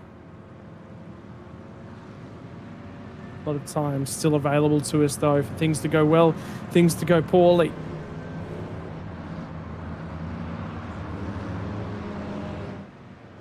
So, safety car is going to pull away from the head end of the field. One Aston Martin leaves and leaves another in control. Damon Woods in control of the championship will require something from Zach Rattray-White. Kurt Chapman's going to be here and be the beneficiary of a little bit of strategy and alternate strategy at that. 11 laps into his run, he'll be light and agile at this point in time. Can he stay here, or could he be ailing? The problem is, he's gotten to a point where he is also one stop from home, but his stop will be longer, and it will come earlier on in this run, but it'll also net him a lot of free track position and free air after he does make that pit stop. Could play out in his favour. Sometimes you just need to be in a different point on the track. There, Pete. Yeah, absolutely, Scotty. I just come back from talking to those lads because, that was one team out of, two out of the team, and, 2 out of 3 drivers that didn't pit for that safety car. And they told me how much fuel, they were quite open about how much fuel they left. They are on a one-stop strategy just now, but everybody else is on a one-stop strategy now. But, they've got some awesome track position out of it and see what they can make of it. Here we go, green flag back down out of the bus stop section, and we'll get back to full noise before we even get to the point of the track where we went green earlier on tonight. Matt Bailey led us to the green on that occasion. On this occasion, Damon Woods will lead us down the start-finish straight. Isaac Curtis already being attacked by Zach Rattray-White. He'll be forced to slot in fresh tyres for a number of guys in the middle of this one, potentially. And anyone that's sort of had a 20-ish second pit stop will have definitely taken a flash of fresh tyres. There's a battle on for our race lead, and Matt Bailey's trying to hang it around the outside of Damon Woods. Puff of dust as they go through the first chicane of the lap. And finally down the hill from Malmedy to Rivage. The tip in, the off camber. This one challenges drivers on cold tyres. Find your line. Make sure the rear is compliant. Apply the throttle pedal. You'll start to build some tyre temperature out the other side. They come up quickly at this place. It still takes them sort of two and a half laps to build that temperature, but they've been cold. They've been very, very cold to this point. 5-second time penalty. Car 326 for weaving once the field had been left by the safety car. That'll go the way of Paul Heckel in the Ferrari deeper down in the field. Eli Donaldson trying to make some positions at the moment on Sam Sutton. He'll get to the inside at the corners named Piff Paff by an Austrian compatriot.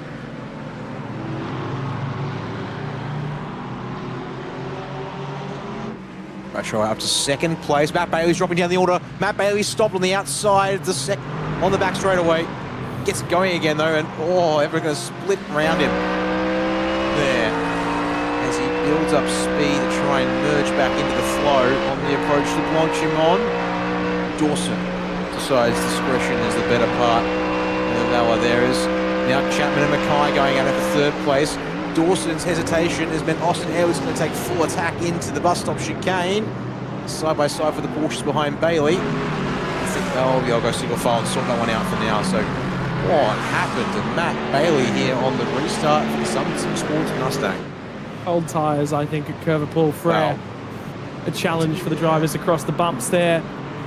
You'll see him. And it's the tip in here, and there's a big old bump, and the car just skips.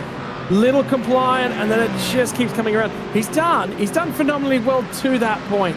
And then it's when it goes back the other way, and you'll be saying, well, he didn't hold his brakes, sir. He didn't hold his brakes. But the problem is that at the angle he was at, the best thing he could do was get rolling again and clear the scene of the accident, because he was covering about 2/3 of the racetrack.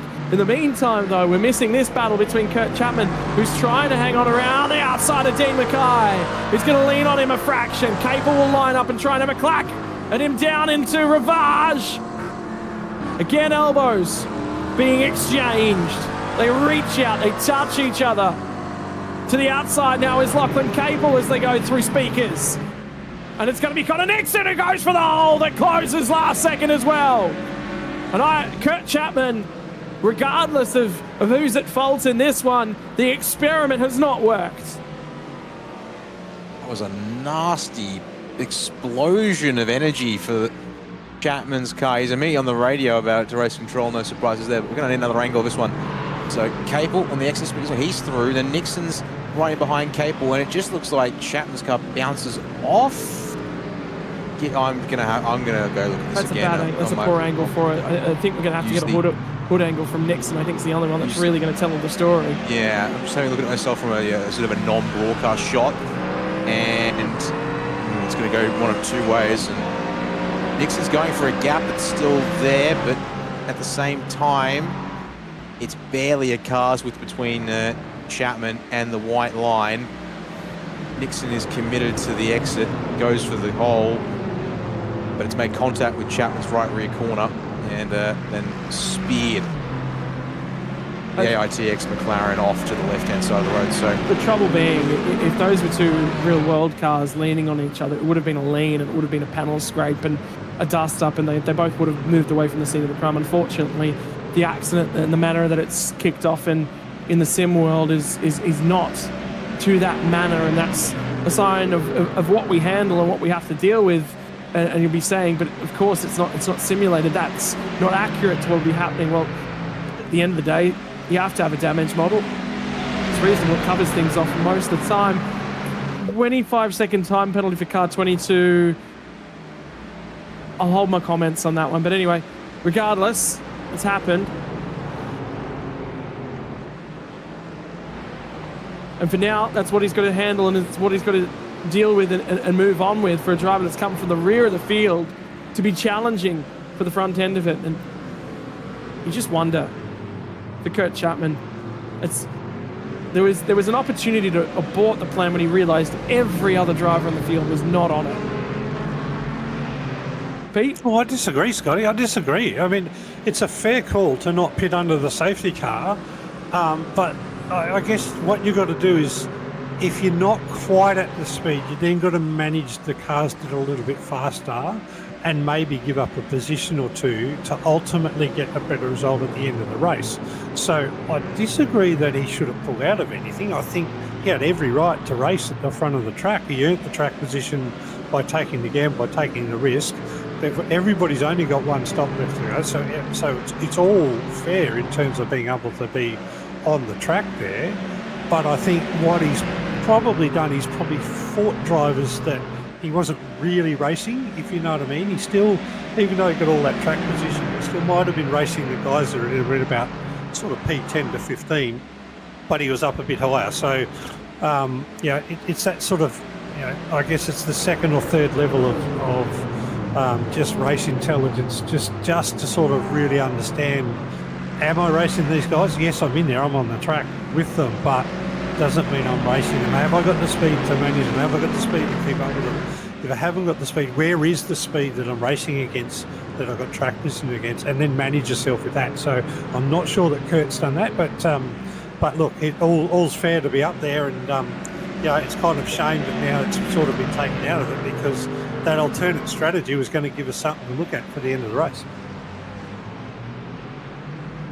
Certainly was going to provide us a unique opportunity to have a look at It's something.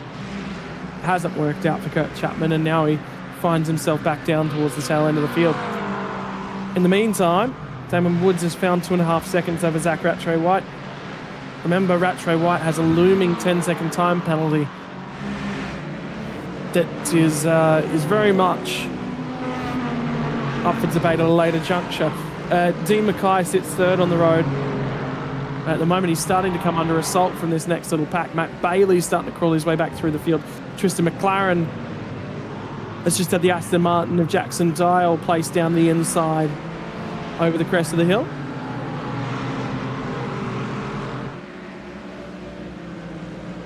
And Stuart Ellis will find himself lining up to have a crack at Danny Davison.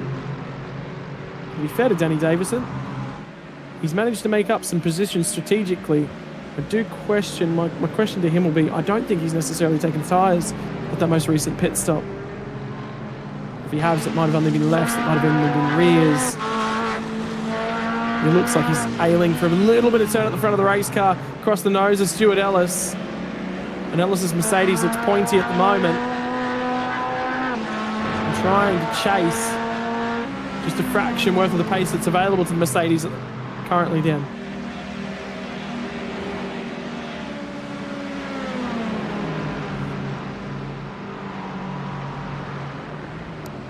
The meantime, Pete, Byron Phillips has had 2 naughty boy points effectively assigned to him for infringements in pit lane.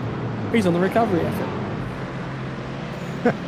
Yeah, I know. I mean, look, I guess you try and get everything you can, but to be honest, a double tap, an accidental tap, those are sorts of things that happen in the sim, and Byron's obviously been caught out by that tonight, and nobody intentionally tries to sort of get 10 kilometres an hour exiting pit lane.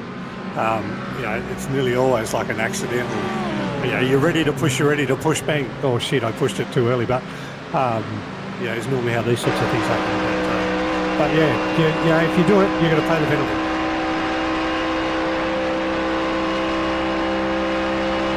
Have a look at Matt Bailey as well, also on the recovery effort after the restart. Moves his way up to 14th spot. Tristan McLaren's also going to find his way past Isaac Curtis as well. Jackson Dial will be the next victim he's looking at for Matt Bailey. Denny Davison has now finally been picked off by Stuart Ellis off camera, and now finds himself at the whimsy of Marino Morella applying some pressure in the Aston Martin. Marino driving it to the edge of the track and a fraction beyond.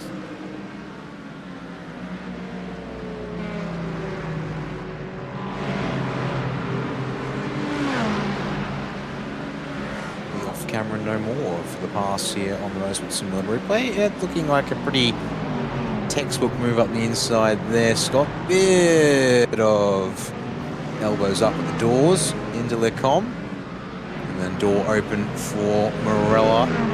He wasn't able to finish the move through Malmedy and allowed Davison, not allowed, but Davison got back to the inside to protect it here down into Bruxelles as we'll cut back to the live feed, and Morella looks to be winding up there for another shot at it again, perhaps after Blanchimont into the bus stop. Things even out on the run. It's a little more even than it looked like from the output shot initially at call for out. What's really, really interesting as well was a little bit of the debate I had with Damon Woods probably about a bit over a year ago. We were talking about how do you attack the setup of the race car for some of the special events, and there was discussion on that. He said, look, I'll take a looser race car, I'll take some risks up front of a race, because once the rubber, and indeed you can see that starting to build up build up significantly beyond an hour of 30 plus cars circuiting this racetrack, plus practice, plus qualifying as well. All of that continues to build up across the race. I'll take something that's a little bit greasy in conditions that are not going to be there for the bulk of the race, and then let the car come to me. And I wonder if there's been a little bit of adjustment on that juncture. Danny Davison's going to have another crack at Stuart Ellis, and this is Dean Mackay being shown a door by Connor Nixon as the two will trade panels. It's Mackay actually getting back past Nixon after there was a pass down at the source to start this lap off. So had to rely on the slipstream down the Camel Straight to reassert his position there, but fight for P3 going on. The biggest thing for Mackay is obviously he wants to try and stay within 10 seconds of Ratcho White if he can. And I guess perhaps he goes, well, Nixon has a time penalty currently over his head as well. So shove off and let me get to racing because he doesn't have a penalty. But at the end of the day, these penalties, I believe, there is a full post-race protest avenue open to the drivers. As we see here, Davidson and Ellis in behind what we were watching into the com. Oh, Nixon's just gone off into the gravel on live pictures. But yes, that was the draft back pass for Danny Davison. Connor Nixon's going to go for a harp spin and go tumbling back down behind that group of cars out of cover Paul Frere. Similar to what we saw Matt Bailey do, albeit for Matt Bailey was on much, much colder tyres. He was challenging, applying pressure and trying to be the thorn in Dean Mackay's side, and eventually just drove fractionally beyond the limits of that tyre. There it goes. Just most of the way through the corner. Was there Kid Ely coming to the rear end of that car? Eli Donaldson now has been rotated and the rear bumper hanging from his McLaren.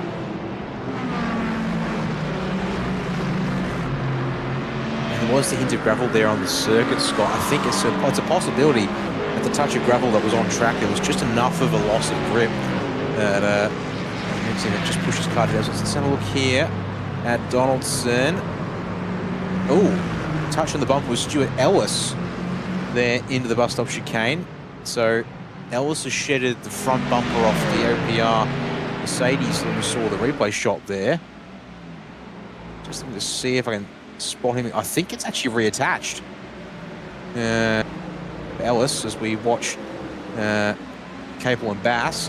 Here is Ellis with Sam Sutton to his inside at the com. Pass will be completed there for a little. On edge through the corners. Jackson Dial here, the Porsche 56 machine looking to have a go as Roland Davidson now exchanging just ahead of this picture through Melbourne corner as well, which is Breyer. So watch these guys drop down into the speaker's corner. Yeah.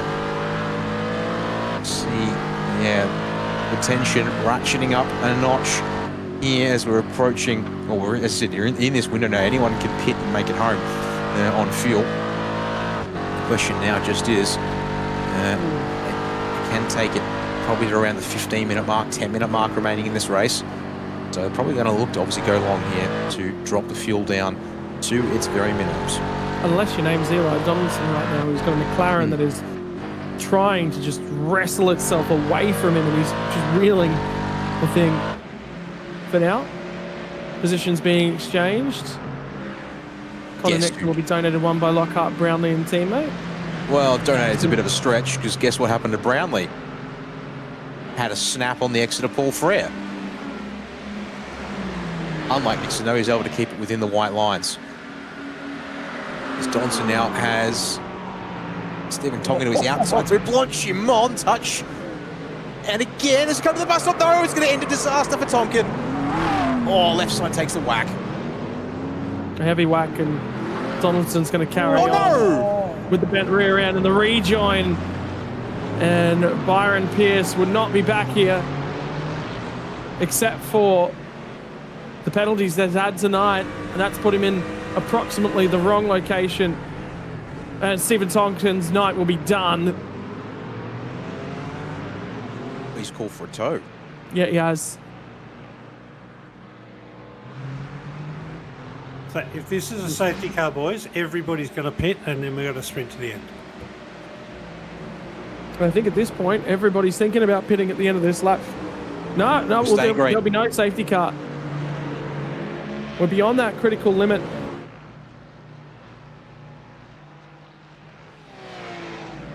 Stephen Tonkin's night will finish from pit lane. Potentially, there might be a spare car available to him to get back out there.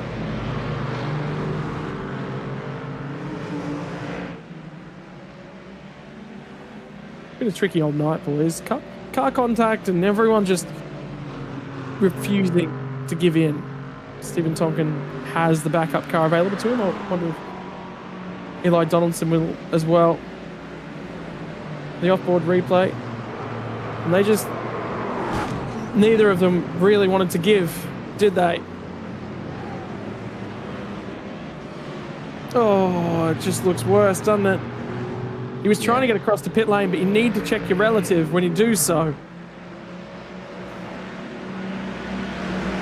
Yeah, and I think the car was Byron was in a position where just out the side of a sib, you wouldn't even see the car anyway. But yeah, you're right, Scotty. It's a relative responsibility to check your relative. And if you don't do it, that's the sort of thing that can happen. And yeah, you kind of, I mean, I've had plenty of prangs in my life, and yeah, you got to learn that, yeah, you just got to stop and wait for a gap, because you can't assume that there aren't cars there. I wonder about the condition of Eli Donaldson's car. Dean Mackay's going to abort the plan, jump to the pit lane. Whether or not there is a fast repair for Eli Donaldson was where my line of questioning was going, as he'll also enter the pit lane once we've pushed beyond the final limitation.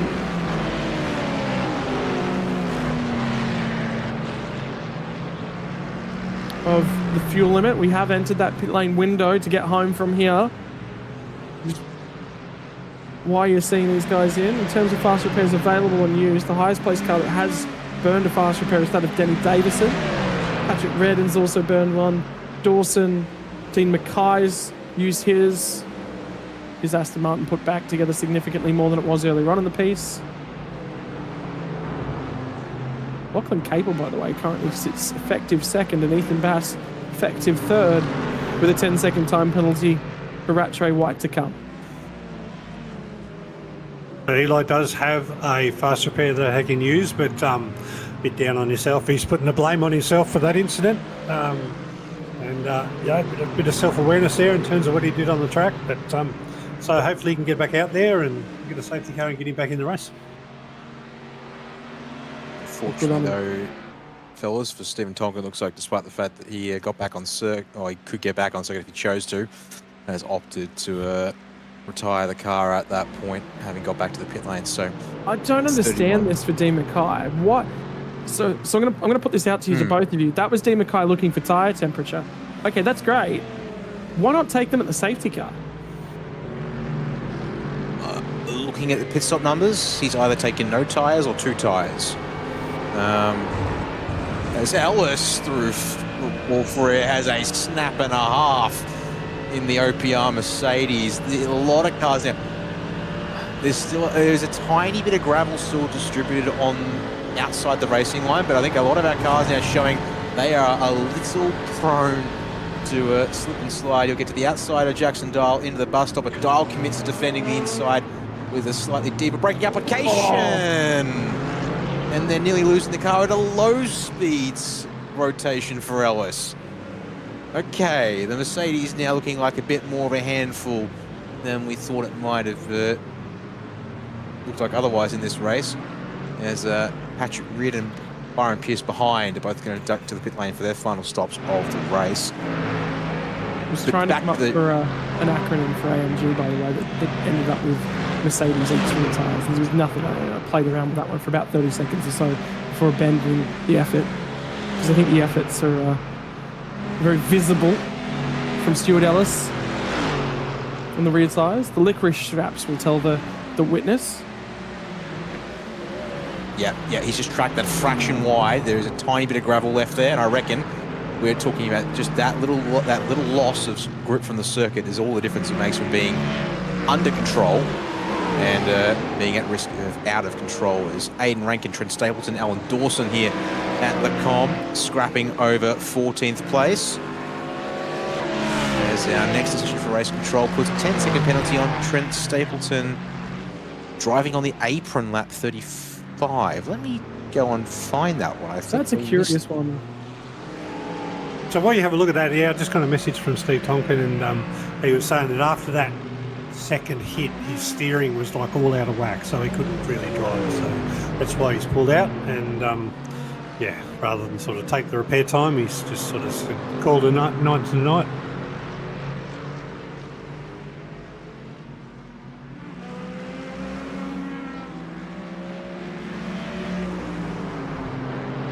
516 car 82. There was an incident between Stephen Tonkin.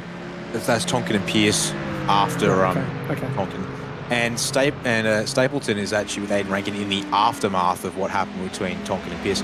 I think the description may have just triggered the wrong penalty. So it's not so much that's still within limits. It's here at the second half of the bus stop chicane. You'll see Rankin checks up and Stapleton not quite ready for that, it seems.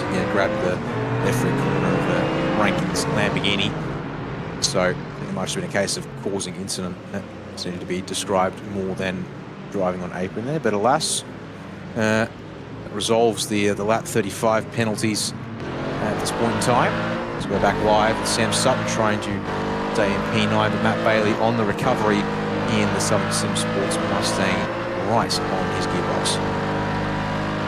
Time for a draft up the hill.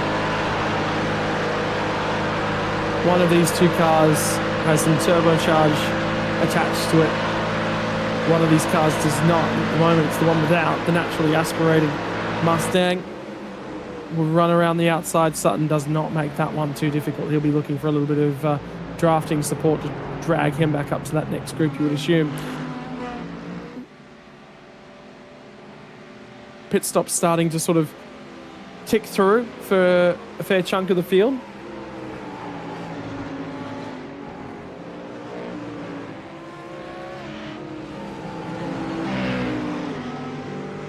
Post-race penalty has just been issued, and we're just listening into race control for Joel Janssens for an incident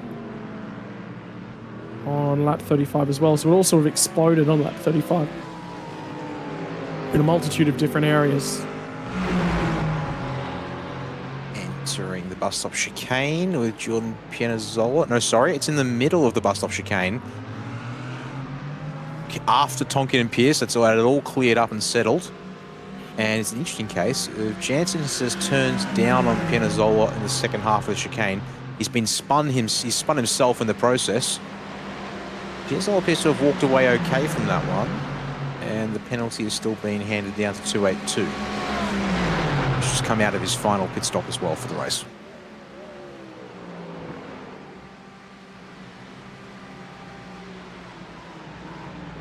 This one down the inside.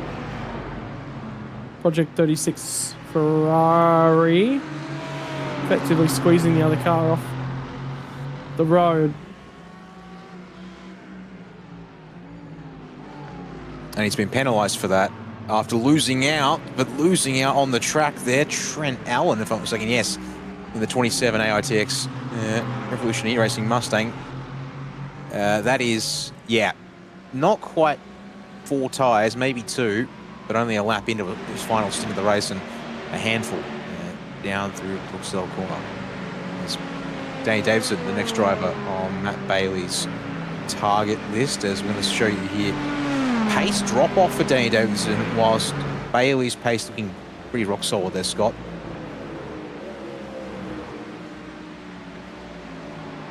Yeah, Matt Bailey looking supreme in terms of speed at the moment. That's a 16.0, a 16.0 and a 16.1 from Bailey, whereas Davidson all of a sudden, 15.9, 16.2, then a 16.8 on lap 39. So is that the Max Boost Corvette struggling, or was he in a stouch there on the last lap with Morella, despite the 1 second gap between them? Half a second slower than Morella last lap. I'm not sure that the gap between was 1.2, so no, that can't explain. There's no fight there. Just is that actually a pace degradation for the Max Boost Corvette? Could be the moment as well. Remember, he hasn't taken time a fair chunk of time as well from Danny Davison. That Corvette's certainly problematic, shall we say, for stability.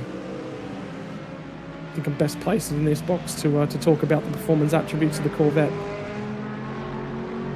I like the sound of it. I like the feeling of the way that it drives. It's just the consistency of the way that it drives. Moving on before I share any further thoughts on the car. Shared too much, have you? Look, it's going in the bin. It was fun whilst it lasted, but it is getting placed in the bin and will stay there for an extended period of time. Hey Dan, the Corvette is the reason why I beat Scotty in the championship. And hence its location in the bin. And the truth will come out eventually. Thank you, Pete. Regardless, that leaves me in search of a mark for the next season of Limited, and there'll be registrations opening up for not only the Limited but also the Open Championship. Still slots on the grid even this evening for this one, as we tick towards the final 23 minutes of the race. There's options and opportunity available for drivers for next season,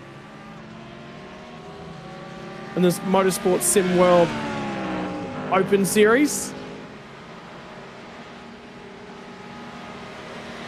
Big thank you to everyone that's come on board to be a series sponsor. This doesn't happen without support behind the scenes.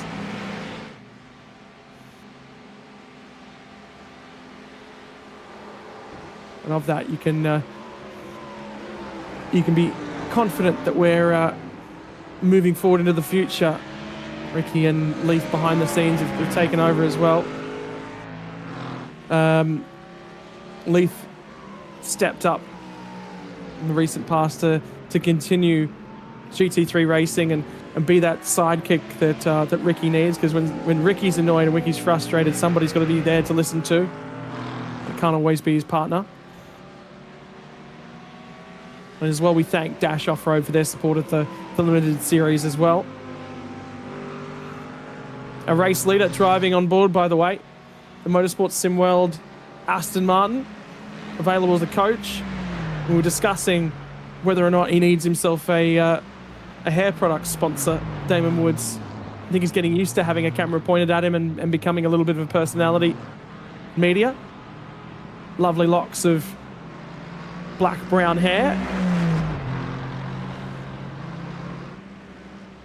And he has a little bit of personality and flair to him as well. Funny kid when you get him wound up. And from by all accounts, a phenomenal coach as well. And he's enjoying the partnership with Motorsport Simworld. When I've spoken to him every time about it, he's happy, very happy doing what he does with the team down there. But if you need yourself you're in Melbourne and you need yourself a simulator, I was actually seeing some advertisements coming from them the other day. They're also working at the moment, by the way, get this, racing simulators to train people who are new to the road.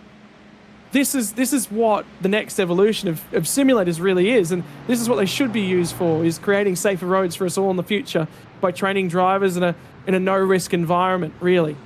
It's a big win for everyone. But you know what else is a big win for everyone at the moment? Pit crews, because they're coming to their attention. Yeah, I was going to say, Scotty, we're at that part of the time where all of those that pitted under the safety car, they're going to be, I expect them to pit at the end of this lap, but I've already seen that a good bunch of them from P14 to P20 have already started that pit cycle. So we're in that final pit cycle. We'll see where Dean Mackay falls out of that after pitting early.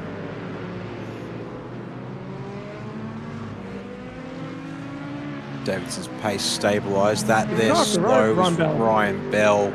Just out of the pit lane, I think it's just Oh, no, Ryan Bell. I was just going to say, I'm pretty certain he'd intentionally pulled over just to make sure he wasn't going to be an obstacle to the drivers on the lead lap, passing him by through Speaker's corner. Takes to the bike layout, alternate corner there, and he still loops the car, unfortunately, on that unused bit of racetrack there. As we pick him up in the background as shot. Stuart Ellis there out of the pit lane now in 15th place. Ahead of Eli Donaldson, though, and Byron Pierce. Austin Edwards here, 8 laps into his... No, he's a very early stopper following the safety cars. D. Mackay, P14 now. Very similar stop time to someone like Stuart Ellis. Okay, so he's not completely out of a competitive position, somewhere around Lachlan Capel, I'd wager, Scott. But here we go, Zach Rachel White to the pit lane in the Eclipse 17. I thought they had a few more minutes left in their cars, but it's to Capel, I think, that Mackay needs to be benchmarking himself against. So let's watch for that blend when the stop eventually concludes. Well, that'll be a critical one for Lachlan Capel as well. The other thing is, with where they all were out on the racetrack, is that Dean Mackay has effectively exited and had more fuel on board his car. You've got to carry that load around. You've got to make speed with that load on board. So this is preferred the non-preferred strategy. You prefer generally when it's only a splash and dash to the end of the race to keep the thing as light as possible. When tyres play their part, obviously you want to get fresh tyres on to make sure that you can at least make some usage out of them. For Dean Mackay, though, he's thrown caution to the wind and gone to the alternate strategy. But also, Scotty, don't underestimate. Dean Mackay's had clear air ever since he came out of the pit lane, so that on its own can be an advantage. So, you know, who knows? That we're about to find out in about 3 corners. Normally, Pete, I 100% agree with you, but the amount of benefit I'm seeing from the cars get a slingshot, well, at least those that are slingshotting at least when drafting down over Ridge and Radion. Never mind. Let's watch for this here on the timing tower up over Radion. We'll just let the pitchers do the talking for us. And yeah, never mind. He's out clear by multiple seconds with that one there. Nixon going to be the first car out. Oh, because Capel was taking tyres in this final stop. Oh. So he didn't have the rubber left underneath him to push, but he's now going up against drivers who have kept tyres on their cars here. And he's going to have a lap here where Marina Morello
Apologies for the delay on that one. A small crash.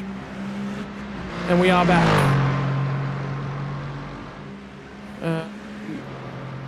Where were we? We were talking about the condition of the tyres for Lachlan Capel. Not only has he been passed by Marino Morella, he's also been passed by teammate Sam Sutton. So it's certainly an error. The driver, the number 8. Now there's a blend from Matt Bailey. He's going to come out fractionally behind Connor Nixon. So all things considering for Matt Bailey, the recovery effort has been quite strong. Ethan Bastard now tracking down Dean Mackay. And Mackay was fractionally slower on that most recent lap. Lockhart Brownlee's come from the back end of the field to be right here and in contention. There was a moment up at Malmedy. He checks the pair of teammates up. They'll go at it, Dan, won't they? They'll... No discussion of any sorts of team orders. They'll be free to race. May the best man win, but make sure you bring both cars back on the racetrack, not the hauler. No, 100%. Yeah. Look after each other to an extent to preserve everyone, generally speaking. But yeah, have at each other as we watch here. Stuart Ellis down into pit path, and Giles not ready to give this one up just yet, but Ellis, superior grip through the entry in the middle phase of a pair of corners there, will get well clear as he down into Campus Corner and Paul Frere.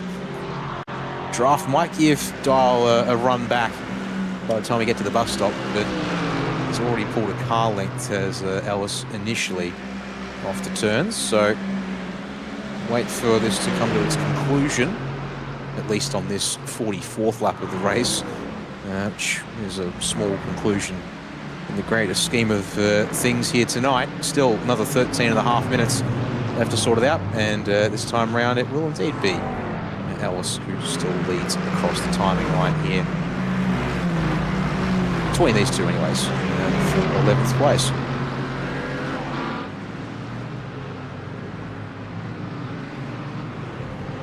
Yeah. We'll see what poke that Mercedes has got on the run down out of the La Source hairpin. Meantime, Austin Edwards and Luke Kaputza are going to also try and figure each other out. All things considered, that 10-second time penalty for Rattray White at the moment is going to slot him, I think, just fractionally in behind Dean Mackay,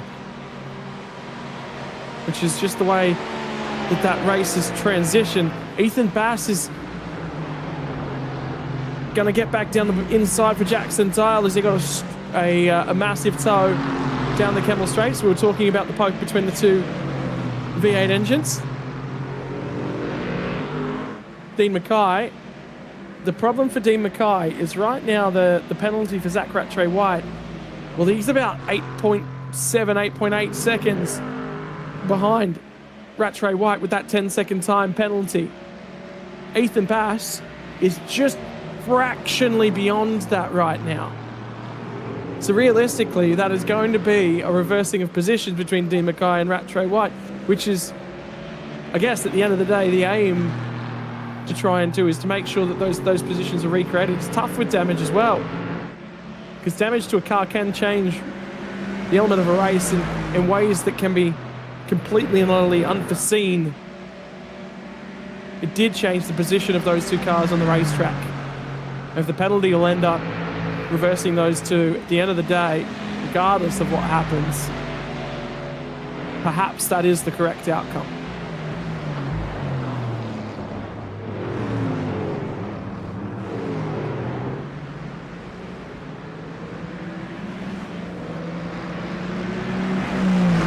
All the halfway out of the bus stop chicane being used by Dean Mackay.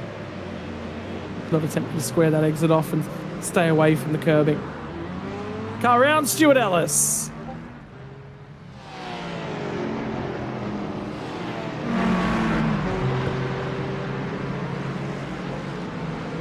And he'll try and recover. That would have been in that battle with Jackson Dial, so I'm sure that one will get looked at in the near future.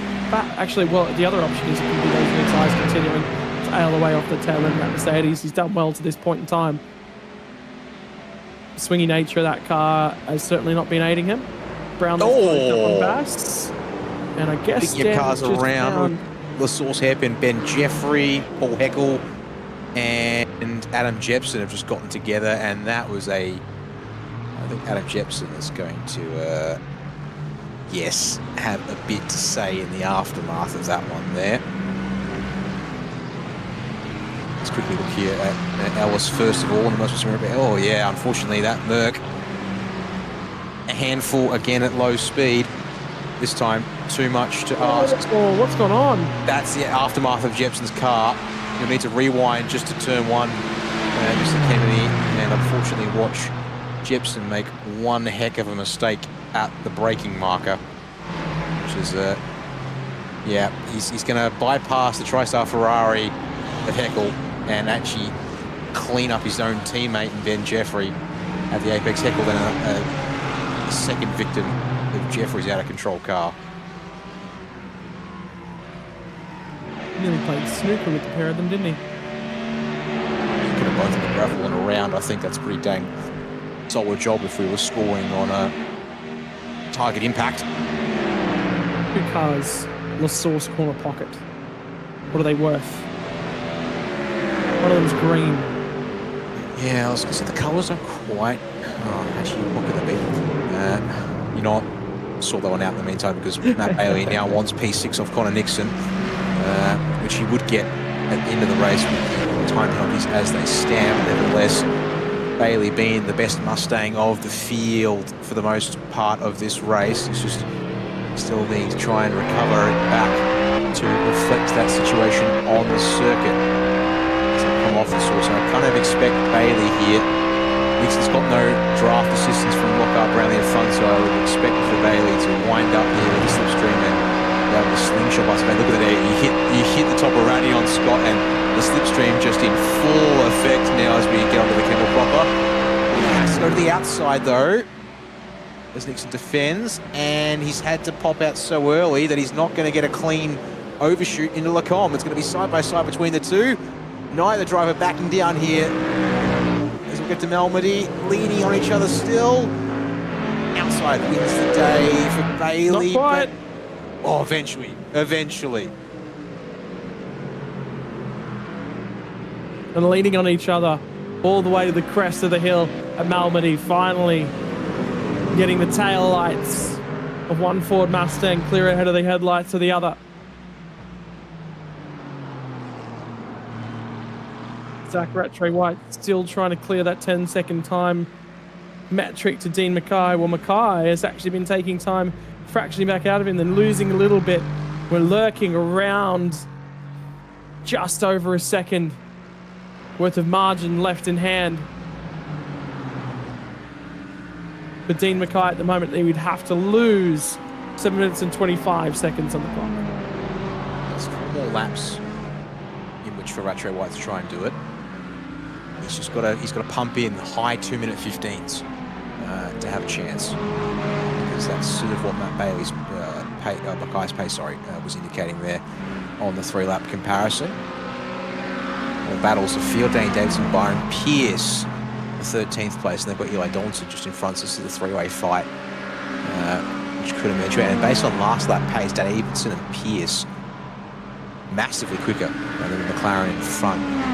Maybe that's a momentary thing for the Vermilion esports driver, because he's still got a bit of buffer to these two ahead, behind him.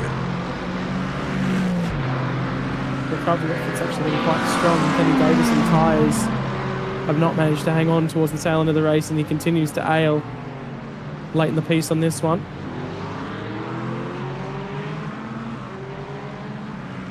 Does appear that doesn't look like the car's struggling for traction off the corners. It looks like it's turn he's missing at the moment.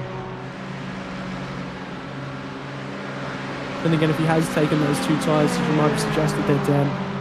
If they've been rears, that car will struggle for turn and won't struggle for traction.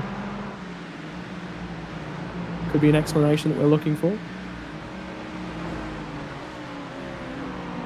The dying stages of the race, Pete. Anyone at this final few minutes that you're just sort of keeping an eye on, going, there could still be something? I'm actually watching Eli Donaldson have a fight back. He sort of thought he was going to be right out of it, but back up to P12, I think that's an impressive result. And then Matt Bailey's having an awesome fight back as well, because he was like down in the 20s after he had his spin. So watching those guys come back, hopefully they can keep the fight up to everybody else.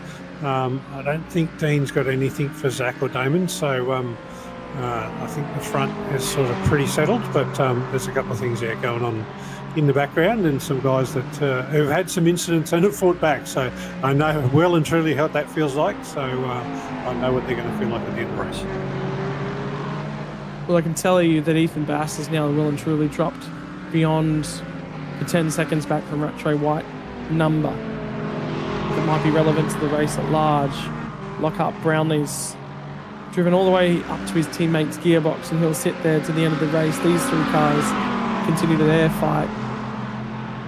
Bailey has not just gotten around Connor Nixon, he's now put 1.5 seconds on him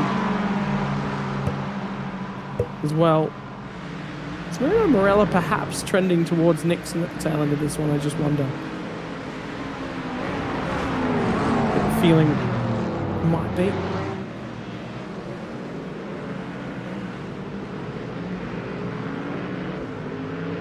Two seconds the margin. Well, he took 1.3 seconds out of him 2 laps to go, but that would be the lap I think he's battling with Matt Bailey. The lap immediately after it, 3/10 was lost. Still time available, but it would require a mistake from Nixon to bring him within striking distance. Danny Davison is within striking distance of Eli Donaldson.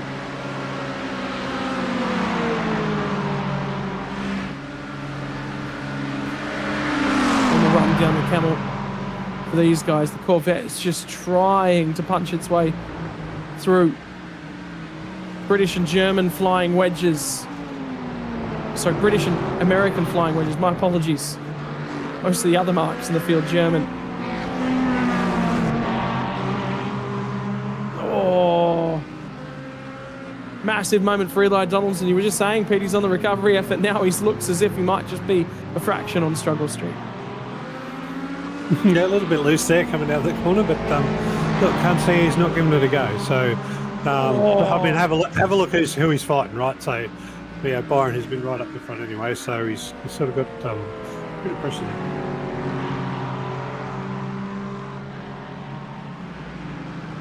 A massive moment once more for Eli Donaldson. He's only got to get through what I think will be 2 more laps. Yeah, it'll definitely be 2 more. We're only going to get that 2nd lap to come by about 15, 20 seconds or so. So who's done the math? Who's calculated for the extra fuel that's required?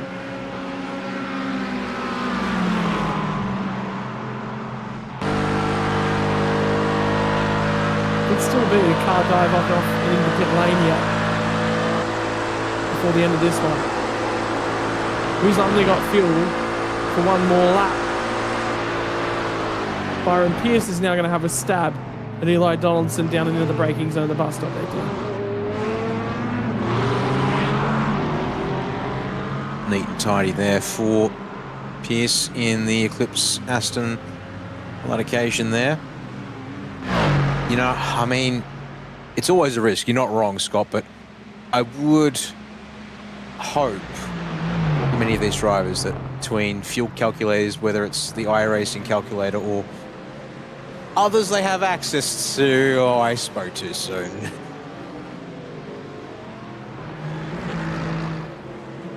Austin Edwards going to make an absolute mockery, will make me eat my own words there. Okay, thank you very much. Right, as I was going to say, surely the fuel calculators exist such that this shouldn't be too much of a concern, and Joel Jansen and Tristan McCarron are going to triple down on the fact that we have a couple of drivers who appear to be a lap or 2 short, I should say. Well, they'll be 2 laps short, and that'll be the problem, won't it? I thought, you know, if you're going to be short, you might be a lap short because we've just pushed into that extra lap territory. But not this short. Unless they're just, you know, taking the L on the penultimate lap so they can push on the very last lap. Make something back, I don't know.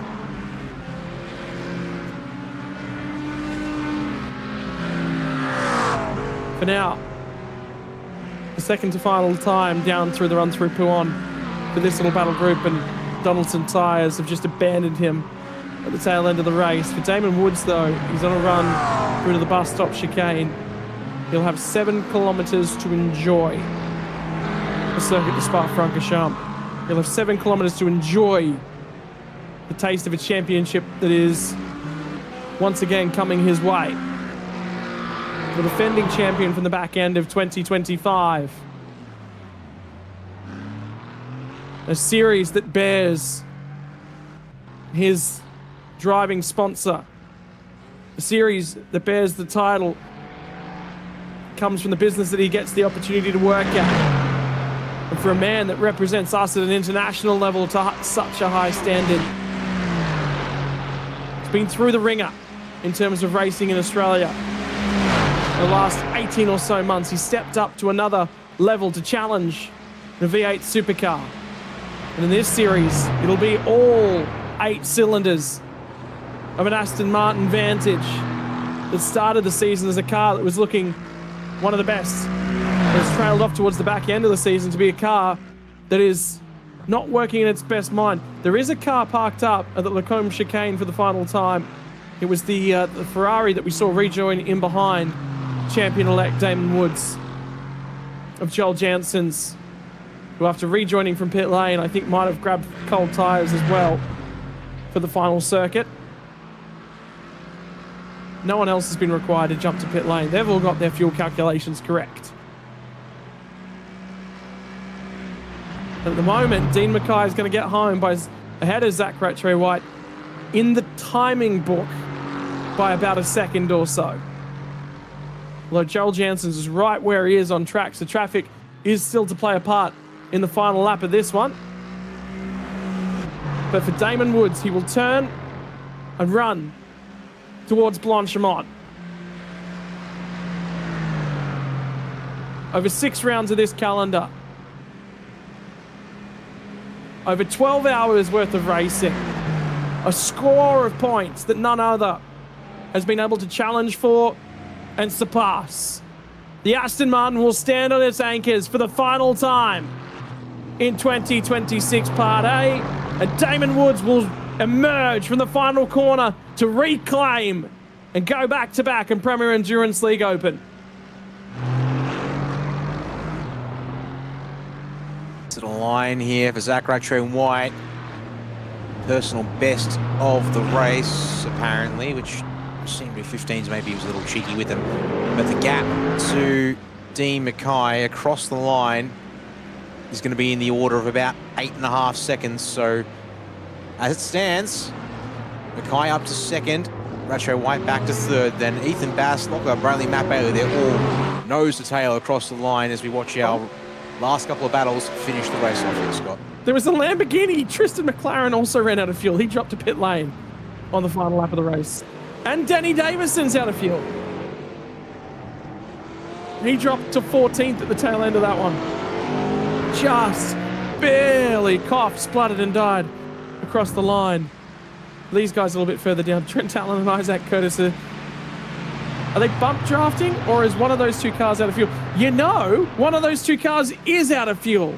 Trent Allen is currently out of fuel and being assisted home by Isaac Curtis. That's going to create an opportunity for the Ferrari to come skating on through and pick off that spot. Jordan Piantazzola is going to be fractionally shy of running these 2 down. The teammates support each other, and Austin Edwards has had enough. Oh. Will also run dry before he makes it to the start-finish line. Technically, race control, take a look at that. Not enjoy Kurt Chapman. But I think that's our that's our field across the line. Yeah, results are now official from iRacing, at least, so we can bring them up on the screen for you here in just a moment, and run you through those margins.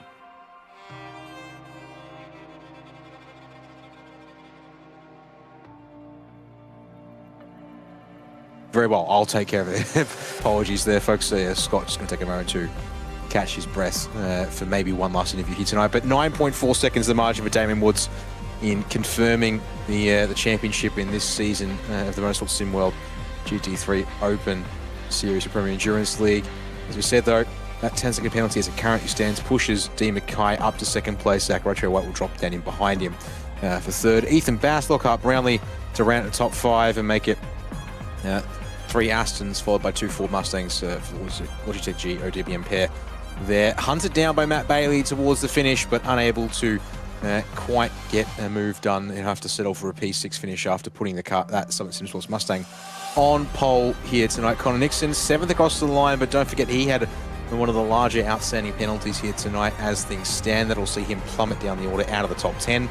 Marino Morella, Lachlan Capel, and Sam Sutton round out our top 10 across the road, all in Astons for Eclipse and ODBM ×2 there for that one. Jackson Dial, the first driver, as the results are recorded for Project 36, will be there in 11th place, with Byron Pierce behind him in 12th, fending off Eli Donaldson to the finish, and Danny Davidson, a bit of a cough and splutter for the Team Max Boost Corvette, but will stay in 14th place. And then Stuart Ellis, some good pace there tonight, but unfortunately a bit of a handful towards the end in the One Performance Racing Mercedes.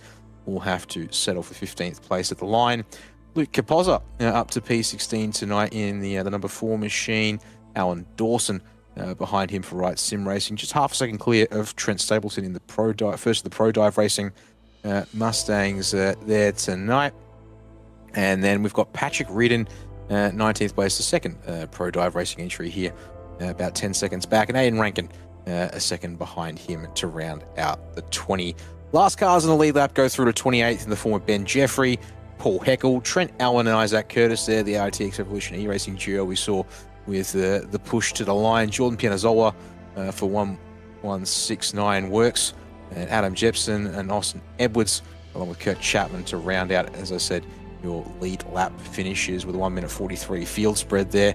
Top 30 with Tristan McLaren and Joel Jansen's the first cars a lap down here tonight. In fact, by my numbers, I think the only cars a singular lap down here. Indeed, if we flick over the page to P31, we immediately jump to 6 laps down for Ryan Bell in our third Pro Dive racing car. Stephen Tonkin 16 laps down after that unfortunate incident just here at the bus stop chicane behind us.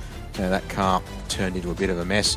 Harry Dodds, unfortunately a rough night for him in his 981 Ford Mustang HD Sim Racing, having a woeful time, which saw him bring out a safety car tonight. Mark Healy, an unexpected retirement in 34th, sharing 30 laps down with Matt Webber. Tom Donahue, trouble early on for the Lamborghini there, saw him retire early, 32 laps shy. Corey Bennett, right off the start, pretty much retiring after a lap 1 incident, and then your race control team from there onwards. So 37 drivers to count in the overall results here tonight. And I think the question of who we'll go to, I think we might turn our attention to Damon Woods, I think, for our first interview here this evening, and bring the defending, well, actually he'll be brought in for me here, the series champ, goes back-to-back here in the Motorsport Simworld Premier Endurance League Open Series. And Damon, you didn't quite have the qualifying pace tonight, but race pace, once again, looks like you absolutely had that car underneath you on the long run, and doing yourself a job well done to go back-to-back here. Impel, congratulations. Cheers, boys. Yeah, the Mustang was absolute rocket ship in quali trim. So the only reason I was up the front or even remotely close to what Matt did was because he gave me a fat toe. So I did repay the favour and towed him along at least up the Kemmel, and that got him pole. But yeah, in quality trim, I don't think we were going to be able to touch it. And to be fair, even in the race trim, the Mustang was stupidly quick. So yeah, it's unfortunate that he made the mistakes. I think we would have had a good battle at the end. I mean, looking at things just to go across the season real quick, just pardon me whilst I catch up on it, like, yeah, win the opening race at Bathurst. Adelaide was a tough race for the Aston, it looked like, when it came to just the nature of the balance between the cars. But Road America and Le Mans, only beaten by Zach once there. And come here tonight, it's been a very comfortable season by the looks of things for you. Any particular highlights or not so necessarily low lights, but maybe areas of improvement or tough moments that perhaps we didn't quite catch that you sort of reflect on or want to reflect on at this point now that the season comes to a conclusion? I mean, a highlight's got to be round 1 Bathurst. I mean, that was an absolute scrap with Zach and I on the last lap. So that was pretty good. That was probably one of the more enjoyable races that I've had. And then, yeah, I mean, in terms of downs of the season, which it really wasn't, was, yeah, just the Adelaide pace.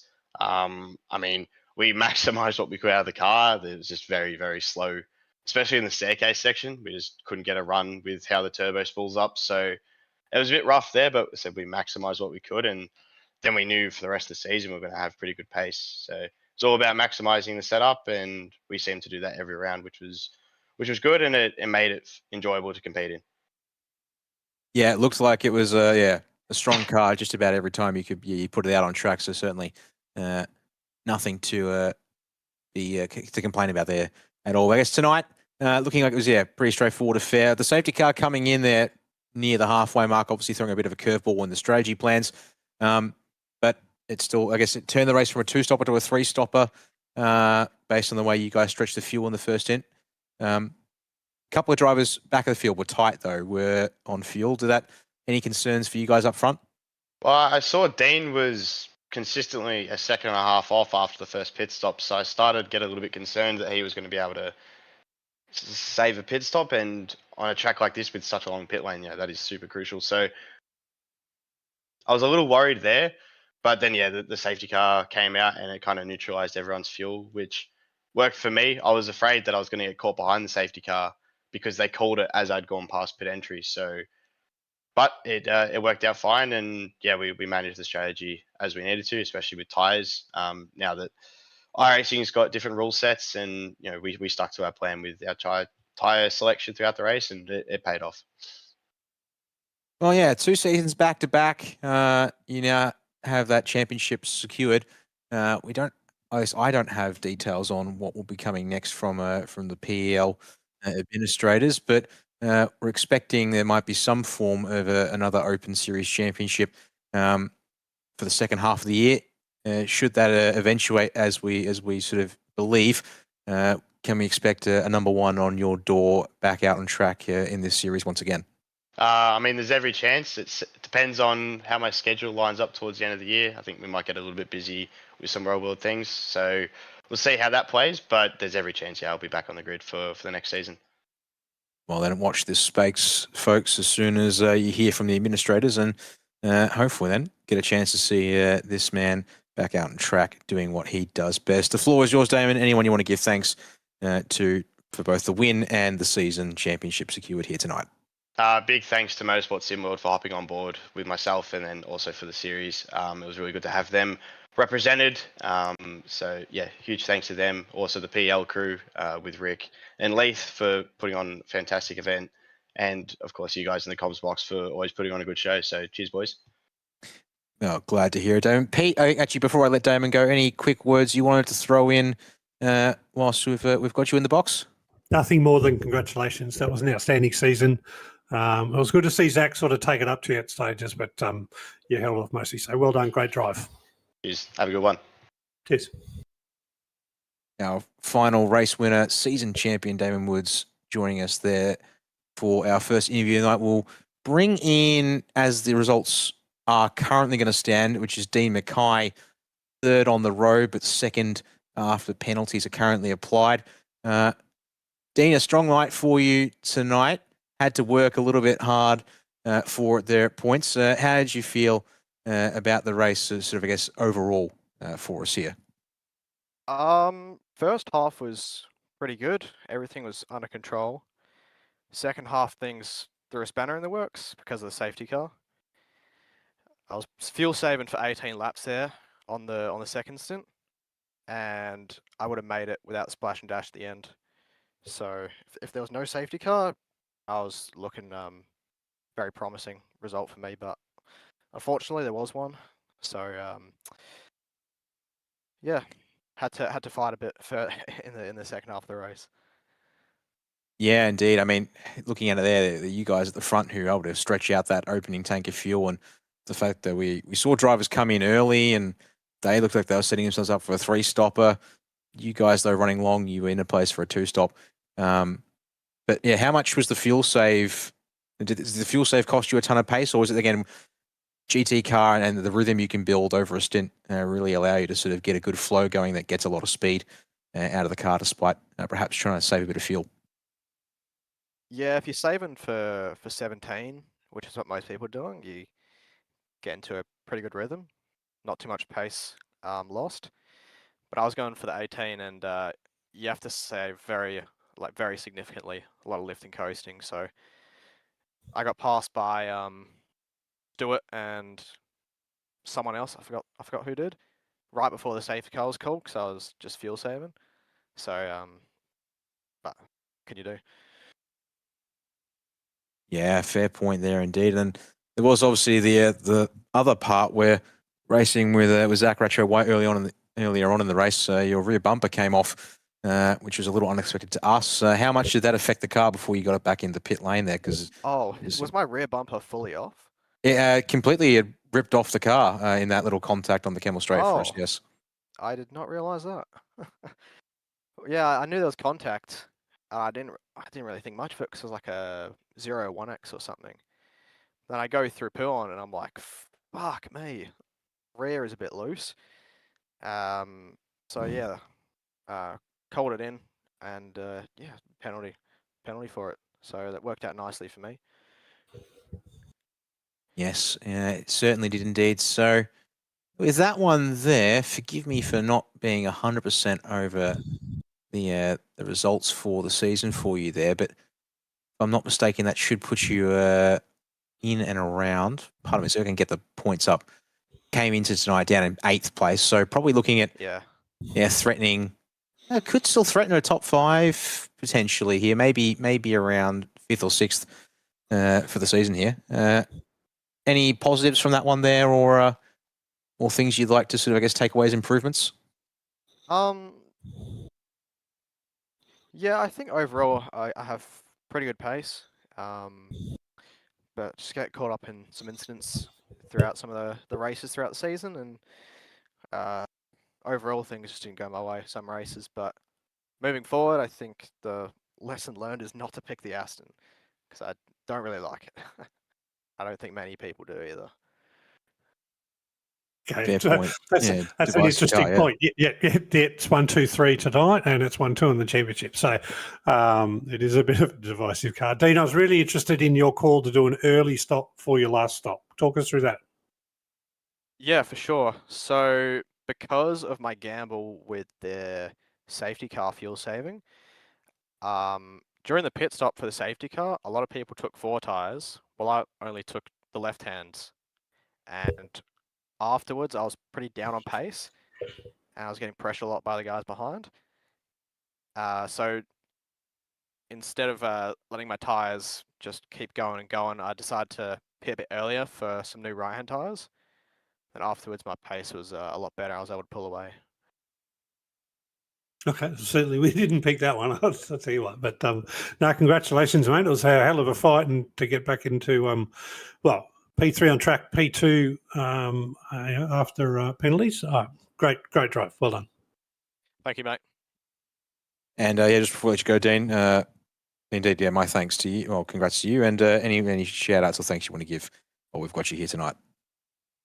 Yeah, thanks to everyone at TriStar Racing. I think this will be my last race at the team, so it's a good one to finish out on.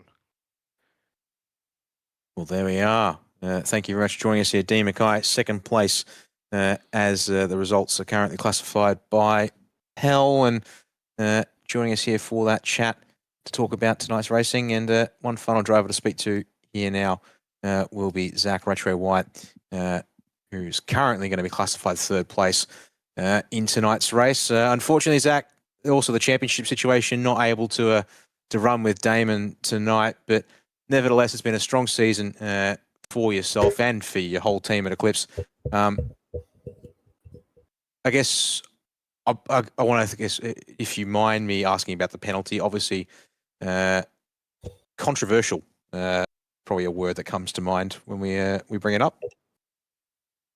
Yeah, I'd probably call it that too.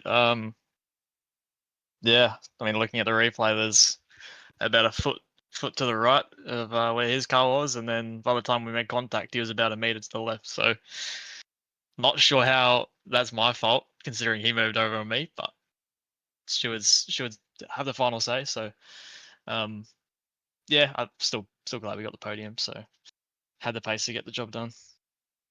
I mean, yeah, 100%. If we talk about the race in general, starting 3rd tonight, you ran in that front. You ran in that pack with Dean and Damon at one point early on. I guess, is there any way you can think of right away that can point to the difference between Damon's pace or end result and yours tonight, and then the gap on track, or is that just something that would take some time to sort of figure out where that might have come from? The gap between me and Damo in a GT3 car is pure skill. I think that's all I can really say. He's a freak, to put it that way. He's he's a weapon. He is unstoppable at sometimes. So yeah, I'm glad. I mean, I got P2 in the chip, but I'm glad it was him that got P1. You know, it's he does put in a fair amount of effort for especially the GT3 events that we end up doing. So yeah, I'm glad it was him. I mean, yeah, not to take away from yourself though, you did chip away at him with a win of your own at Le Mans for the 4th and penultimate round of the season. So certainly nothing to be too creating a race win in the second sprint, the first sprint, sorry, at Adelaide as part of that twin 60-minute format as well. So certainly not a shabby one from you all season long. I guess I'll note there your 2 race wins of the season. Any other highlights that come to mind that you'd sort of want to you rate highly, and other things maybe on the flip side, anything you sort of look at and go, you'd like to improve on something that happened during the season? Yeah, I'd probably say Le Mans is the highlight. Damon's especially quick in the wet. So it was a very big surprise to me that I was kind of outpacing him for a lot of that race. I think the goal for this season wasn't to really flat out beat Damon. It was to kind of get closer and work on myself a little bit, which I think I did. But yeah, it's going to take a lot more to kind of trump what he's doing at the moment. Well, we don't know for certain if or what exactly the plans will be from the administrators, but should we get another season in the second half of this year, will that be a good case for you to come back and see if you can close the margin down to Damon if he's good to go as well again? I don't see why not. It's something else to race because I'm not obviously not racing enough at the moment as it is. But no, I enjoy racing the series. I think it's got a long way to go to probably be at the top, but I think they're putting plans in place that will get them there. So I want to try and stick with it, and yeah, look forward to next season. Well, one last podium to wrap off the season in second place. The floor is yours. Any shouts and thanks you want to give here, Zach? Yeah, well, mainly Marino and Damon. I think those are the two names that come to mind where they work their asses off every single race we do just to get the most out of the equipment we got. So yeah, all my thanks goes to them. Well, thank you very much for joining us here tonight. It's P3 at the stage for Zach Rattray-White on the road. It'll be P2 in the championship to wrap up this third season of the Motorsport Simworld GT3 Open Championship from the Premier Endurance League. Pete, any final thoughts you wanted to throw up here as we bring the racing here tonight and the championship to a close? Well, I'd met Zach Rattray-White at Reed Park at the Bathurst 12 Hour, so I was going to offer for him to invite Damon Woods and we could throw Damon off Skyline. Hopefully Zach can get some better results. But look, no, it's been an absolute great season. It's been fun to be a part of. Thanks to all of those teams that have allowed me to sort of bounce in and out through the race and have a chat with the drivers to be able to bring that sort of element to the broadcast. I think that's a unique part of the Premier Endurance League.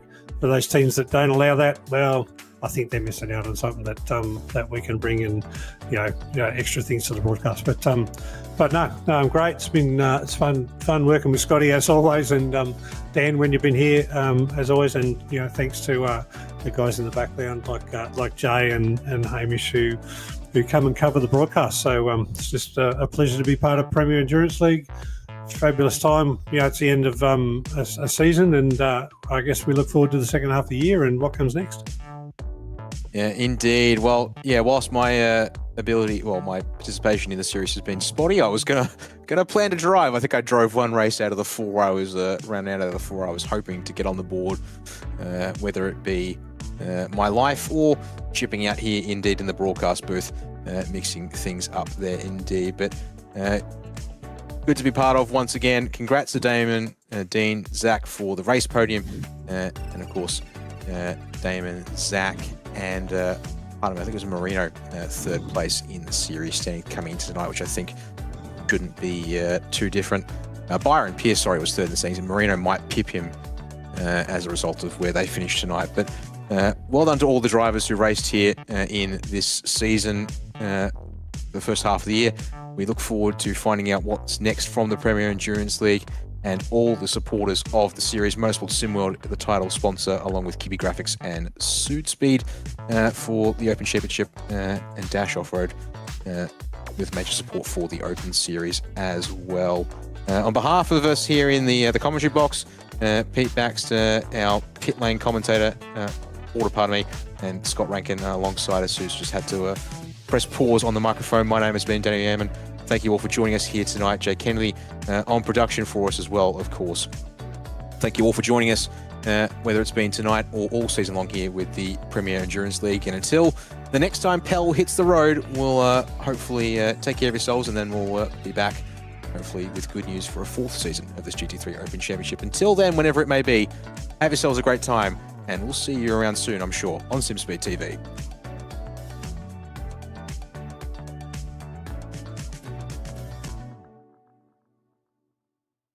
This is where drivers get faster. At Motorsport Simworld, it's not just about racing, it's about refining your craft.